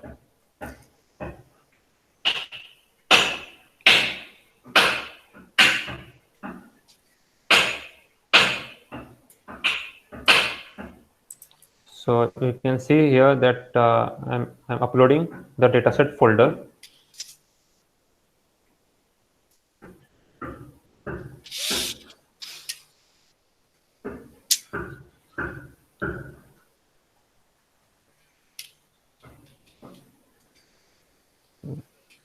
It will take a bit of a time. So what I can do is, yeah, I hope that is clear. So we have to do this way. You have to upload the dataset, and you might need to do some changes like this. Like you can see that this ls my drive lists all the contents of my drive. So we can see that there is Google Notebooks, Getting Started, TensorFlow, workshop content, just like this. So these are all the folders which are just visible here. So to access the data set, in this case, I have to go inside workshop content. So this is what I have done, change directory. So if you directly upload the data set here in Google Drive, so you need not you need not change the directory, meaning you need not go to the workshop content, because you will already have the dataset folder as it in this home directory.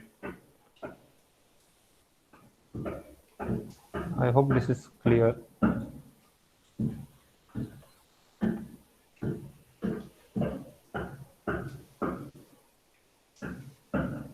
So Ravi Mehta had posted, can you please repeat how to upload dataset again? So this is what I had. This is what I have just repeated. So I hope you are able to do. Yeah, someone has said it is clear. So these are not complicated commands. These are just basic commands, Ubuntu commands. So ls means list, cd means you go inside the directory. Okay, so yeah, so I was here. So you can see that it has plotted one of the images of the data loader. So the data, I have iterated the data loader, and it provided me a total of 256 images. So you can see here is 256 cross 3 cross 224 cross 224. So I'm just plotting the first image. So yeah, moving next. Uh, Gadre sir. Yes, yes. Yeah, so if someone is posting any questions, please let me know because I'm not able to see. Okay. Yeah, I'm doing that. I can see.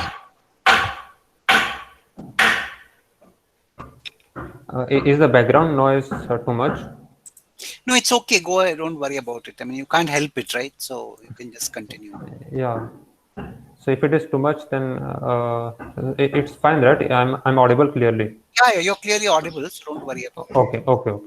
Yeah. So this is the fine-tune network class. So what it does is it defines our network. So the initial layers are the ResNet 18 layers, pre-trained network, and then we add fully connected classifier, also called FC classifier, and also called softmax classifier. So it contains, so it inherits the module class, and we change the forward method like this. So it takes the input image and passes it through the CNN network self.features, and then it again passes it to the classifier, and this is what the output is. So it returns that. So this is a bit of a Python coding. So if you have not understood, it's not a problem. It's not that important for the current context. So what you can assume is what you can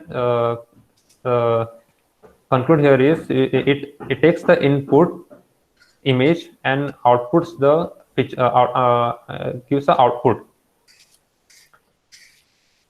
So the next is the train model definition function. So this is an important function at which we define all the steps required for the training.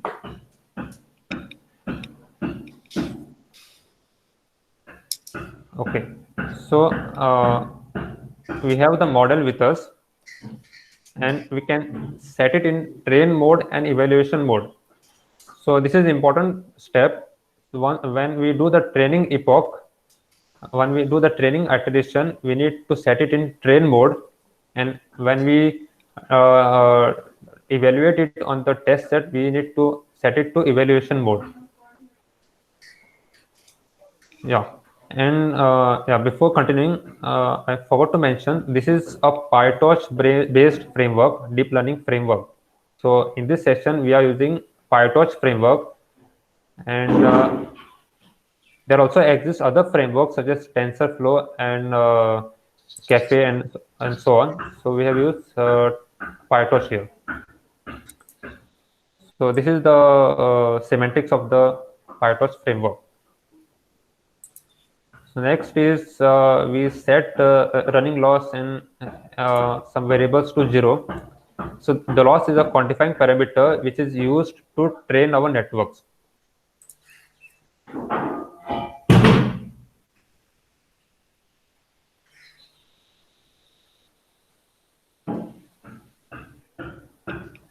Yeah. So next is the we iterate over the data. So we iterate the data loader, and it outputs us with the inputs and labels. So this is the data, input data, and this is the ground truth labels. Then to device means we put these inputs to the GPU. We transfer the data inputs as well as the labels to GPU.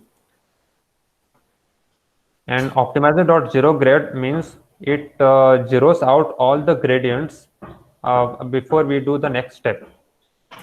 Otherwise, the accumulated gradients will be used to update the weights, and it will lead to false training. So this is also an important step. We need to zero out all the gradients.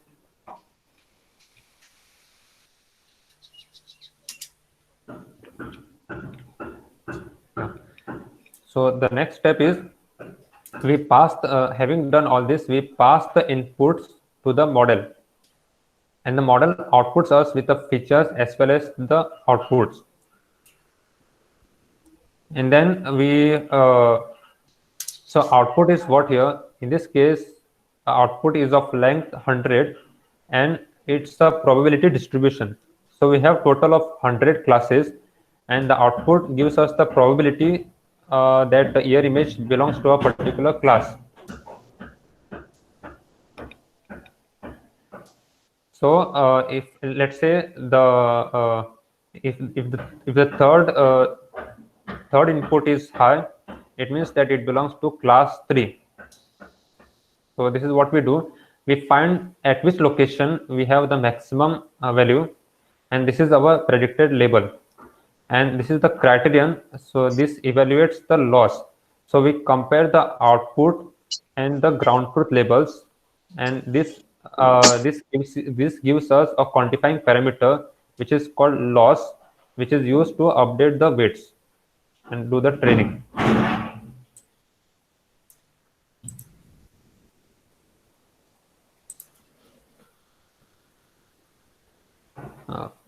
Yeah, one sec. Can I get? Can I excuse? Can you excuse for a minute?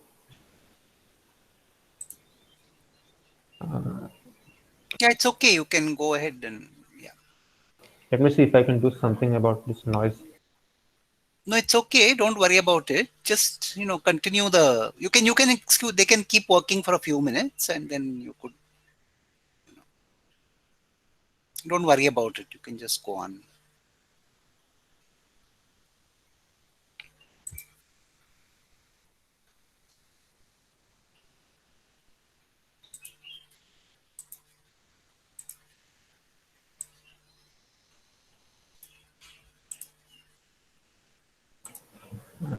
Yeah, sorry for that. So some questions. What x1 and x2 does forward function return?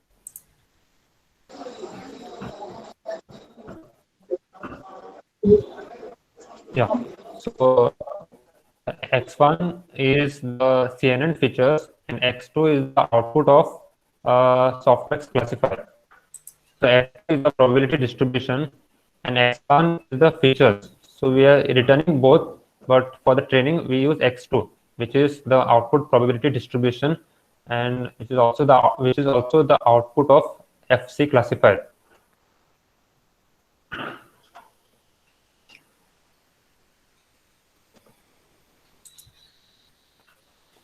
So yeah, once we get the loss, we use that loss to do the back propagation, and we optimize the weights. So we step the optimizer. So it updates the weights of all the CNN filters. This is what is repeated, and so this is the running loss and running corrects, which gives the overall result of training iteration. And yeah, so this is it. So once we get better and better accuracies, epoch accuracy, we save the model, and finally we save the final model. So let me just run this. And the next thing is, so this is the main part. So we have initialized the models to we are using ResNet 18 pre-trained network, and we pass it to this fine-tuned network function, which gives us the modified network consisting of ResNet plus softmax classifier. And then we define the loss function, and we set which optimizer we need to use. In this case, we will use SGD, and as I mentioned in the slides, we set different learning rates for the classifier and the CNN, and we do the learning rate scheduler, meaning after every 3 epochs, it will reduce the learning rate by 0.1 factor. And finally, we pass all these parameters to the train model function, which does the training. So if we run this here, here is where the actual training will start.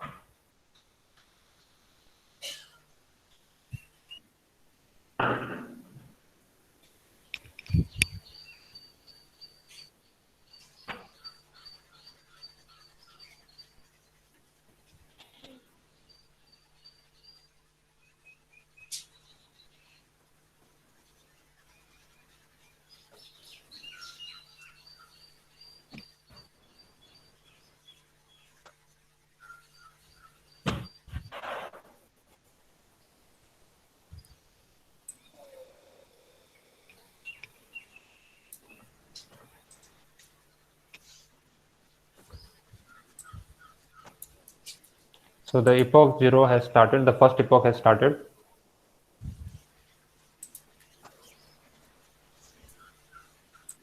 And we can see the GPU usage here. We can click on this and we can see.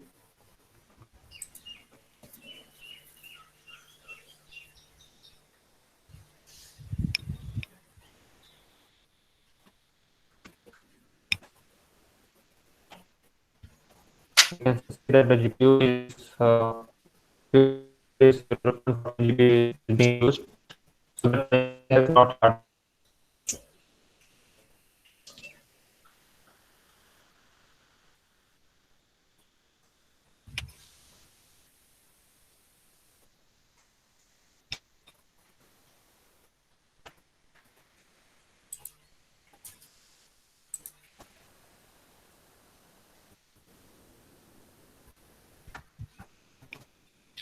So you're not able to run this section. I hope all are Yes, clear. Sagar, there is a problem with your audio. I think, you can.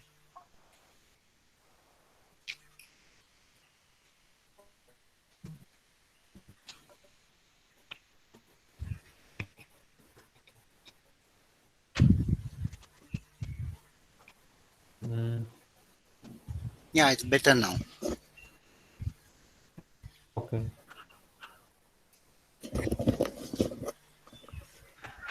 So this is some network issue from my side. Yeah, that's okay. Yeah. Right. If it is too much of an issue, we have backup recording. Yeah, it's okay. No, I think you're doing okay. You can just continue because. Okay. Okay. My collab session got discontinued, so to check that.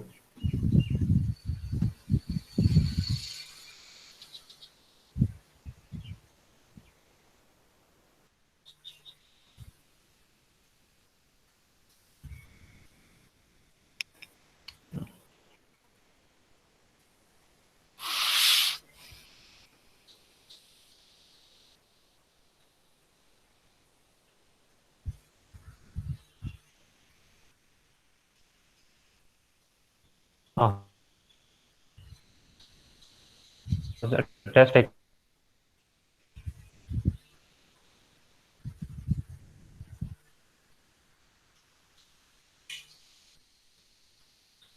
90%. The testing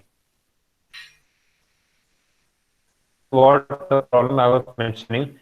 So if we have less number of data,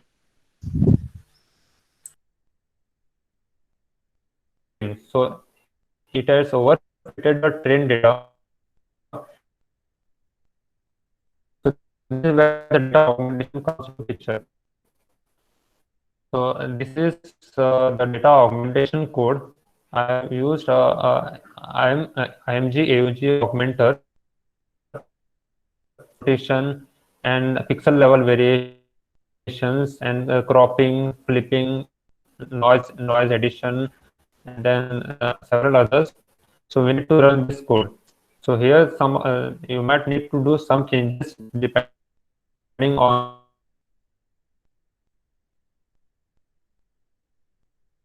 content folder.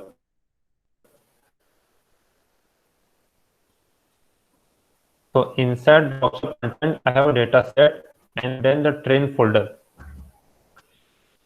So I'll make a separate folder called train augmented and save all the augmented images in that folder.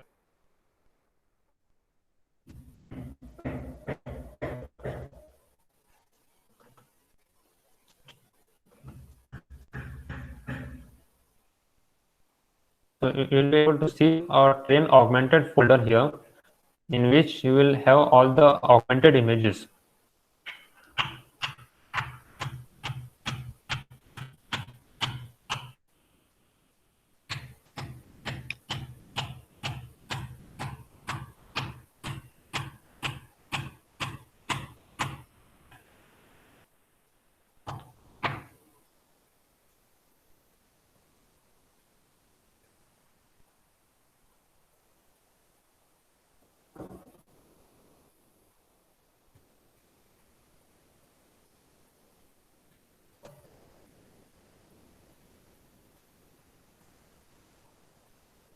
One comment from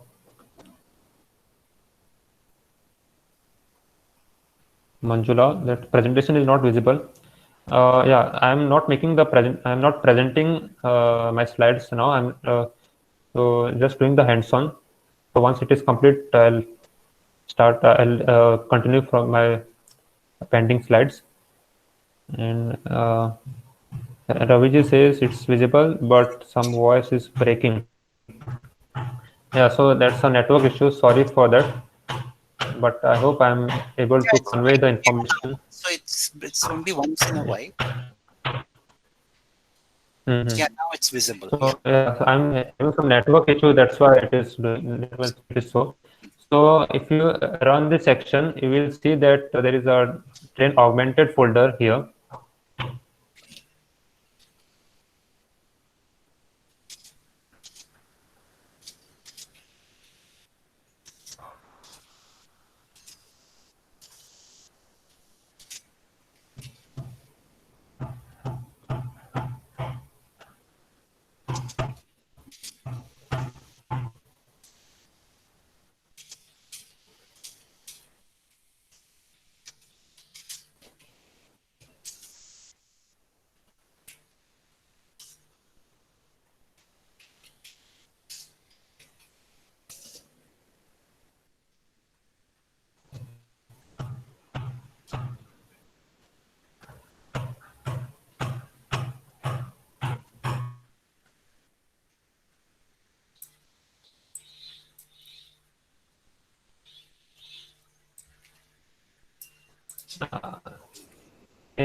Is everyone able to?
Slides are next. This is how we will use augmented data set. So we'll use the train augmented folder, and the picture is just the same. And then we say the previous. This is using the augmented data set now. So I had already run this before. So we see that accuracy is 45 after epoch 1 and even test accuracy is comparable to the training accuracy. And you can see that after 4 epochs, the test accuracy has reached 90%. Just by augmenting the data, we have obtained generalization. So yeah, so this is we have some best model, and we use the best model during evaluation. So the best model will be stored in your drive. So we get a model.pth is stated here. So run it, and we can see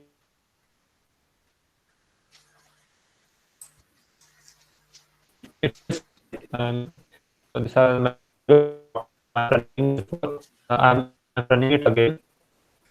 And the action is the action is so explained previously that we expected the feature matching using distance. So the same thing we are doing it here. We use cosine similarity, and we obtain the accuracy using a distance measure.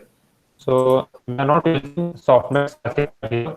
We are actually comparing the features, CNN features using distance measure, and we obtain this much accuracy. So yeah, so it takes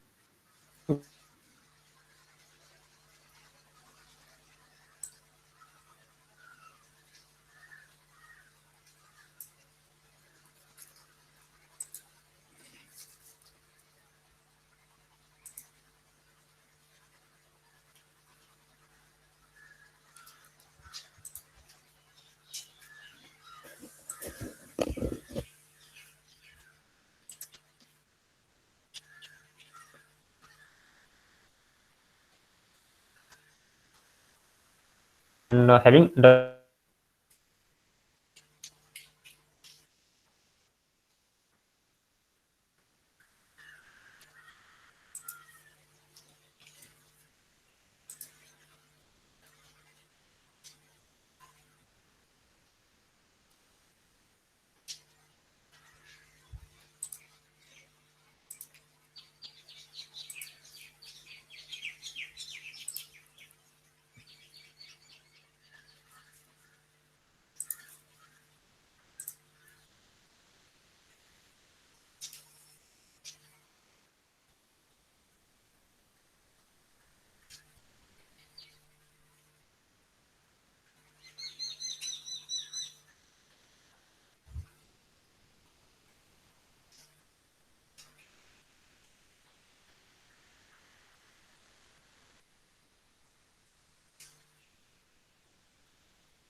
Hello. Hello. Yeah, yes, Sagar. Yeah, I think I got disconnected. Yes, you got So disconnected, right. yeah, so this was almost it. So I think we can conclude. So what my concluding remarks were that. So I was not aware when I got disconnected. So yeah. So So in yeah. fact, So there are we have chat. seen two Yeah, techniques for feature extraction. so Sagar, there are some questions on chats. You may want to see them. I think you have seen them. Okay. Okay. Okay. Yeah, it says No. sorry, Uh, train augmented folder is not present. And we are, yeah, it won't be present. So once we run this section here, which does the augmentation for this section. So it does this many augmentations, and it will access the train folder and create a train augmented folder. To obtain train augmented folder, we have to run this section before proceeding. yeah, and there's one more question from Indra Dev Ram. He says, have you considered a single side or both side year of both? I mean, one year or both years of a person. If both sides, then both years signify the same person. Yeah, so yeah, this is a very nice question, I would say. Uh, yeah, so in our data augmentation, we can see that we have also included this flipping operation. So this flip is a horizontal flip. So in during the deep learning, during this training, we consider both flips, so left and right ears. Okay, so this is the additional synthetic data we use, and so with this we can extract features, robust features, even when the ear is flipped. So even when we use the right ear or left ear, it is not much of a problem. And to add to that, in the literature says that the two sides of the ear are not same to some people. So that might create some issue, but that's not much significant. So the answer is we have considered both the left and right ears during training. So during the actual deployment, even if we use left ear or right ear, it will do the correct classification, identification.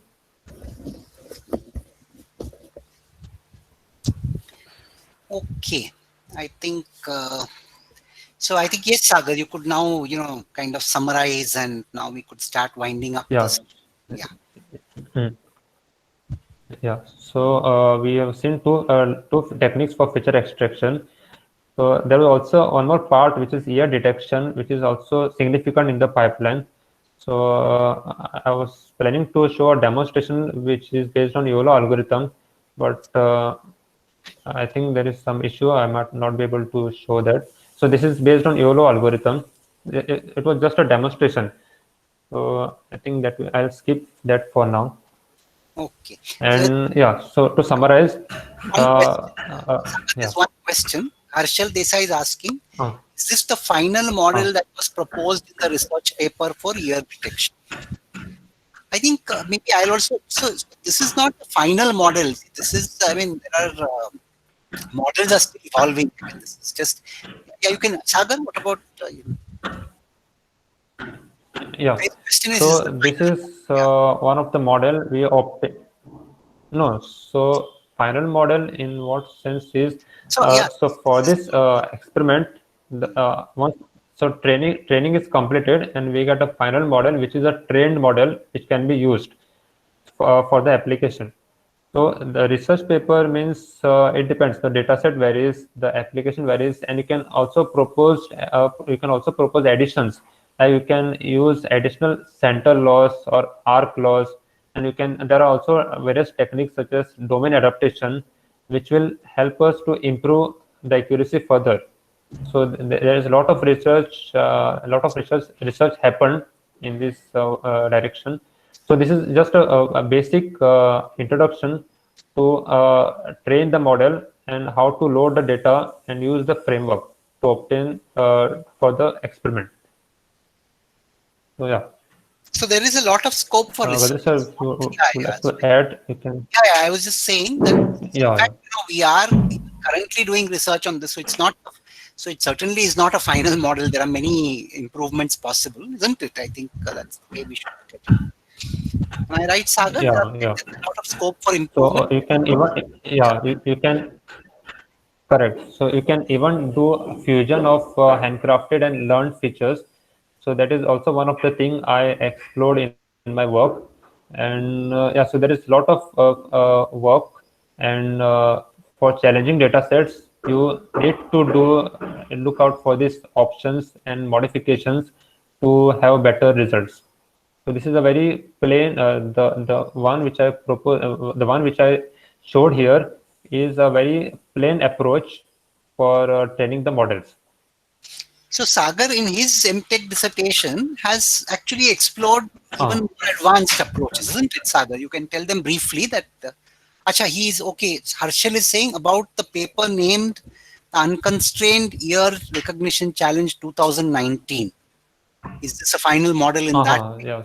So yeah, so I think he has some confusion. So this is a very simple model, and for the UERC challenge, there were many approaches proposed by participants. So, you can read the paper. They will explain all the approaches. So they have used different models, different networks, fusion of different architectures. So this is a very plain a pipeline which I just presented is a plain, very simple, basic training pipeline which I just explained. So there are of course many modifications which you can do. So for example, if you use the model which we just obtained for this challenging data set, URC data set, you might not even reach 30%. So you have to try that. So to improve the accuracy further, have you have to propose modifications and do the training. I hope that is clear. Was my sound audible Yes, properly? it is. Yeah. All right. So we can now continue with our sum. So you can Okay. continue with your summary. Sagar. Mhm. Yeah. Yeah. So I think yeah, I almost done it. Right. Yeah, so to conclude, we have seen two techniques for feature extraction, and of course, there are many scope for research. There is too much scope, and you can explore survey papers, which is the ear recognition more than a survey. To this will be like a starting point for the literature, and you can have a look at also the latest approaches, latest research papers to know more about this ear recognition research. And Okay. yeah, with So I this, think I think I can conclude. maybe we'll conclude the session now. I'll just say a few words at the end. So first and foremost, I would like to thank Sagar for, preparing this nice lab session. I know that it must have been quite a challenge to run it in this, remote mode. But, see, the whole idea here in this session was, as I also mentioned in my inaugural talk, you must, even if you can do a little bit, even if you can try out a little bit, it's more exciting than just listening to, the principles in a presentation. So we combined both. In the beginning, we gave you a few points through a presentation, and we gave you a few points of theory and also a few points of practice. And Sagar has been very aptly and very ably showing you how he proceeded with the dissertation work that he did for his master's project. And he has been guiding you through this session all the way, so that you get at least a glimpse and a feel of how one can do ear recognition. And I'm hoping that at least a reasonable number of you must have tried something, and you should not stop here. Sagar will share his email. Both of us will share our emails, and you're welcome to write to us further. And we are hoping that some of you will join us for this research in some way. And this is it's a very exciting kind of biometric to explore. Now, there is an interesting question which Faizan Shah has asked. He says, why should we go with ear when we,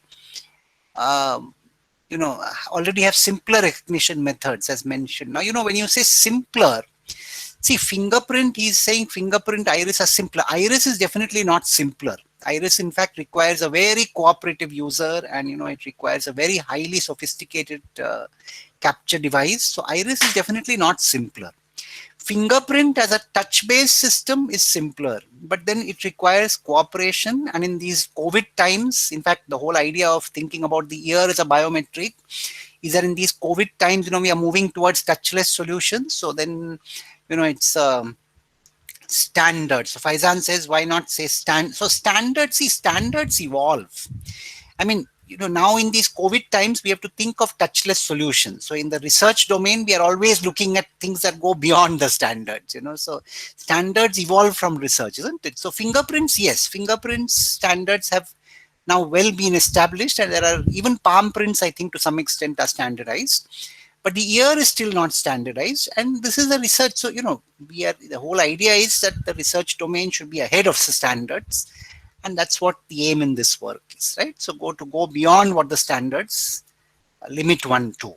That is what. So yes, I mean, the standards anyway have been established for fingerprints. There are a lot of standards known for fingerprints because it's been around for several decades. The ear recognition has also been, as you saw, Sagar in the beginning gave you some exposure to the history of ear recognition. It's not as new as one might think. But then, it has still not been standardized. There are many research challenges open still. And therefore, our aim in this work is to expose that dimension of research in biometrics. Yes. I hope that clarifies.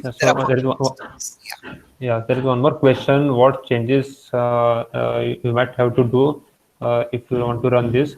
So the most important thing is you need to upload the data in your respective drive, and depending on where you upload it, in which folder, so you have to accordingly change it here. So if you do ls list, it will show list all the folder contents in your drive. So in my case, I had uploaded dataset folder inside workshop content. So accordingly, we have to change the directory and proceed.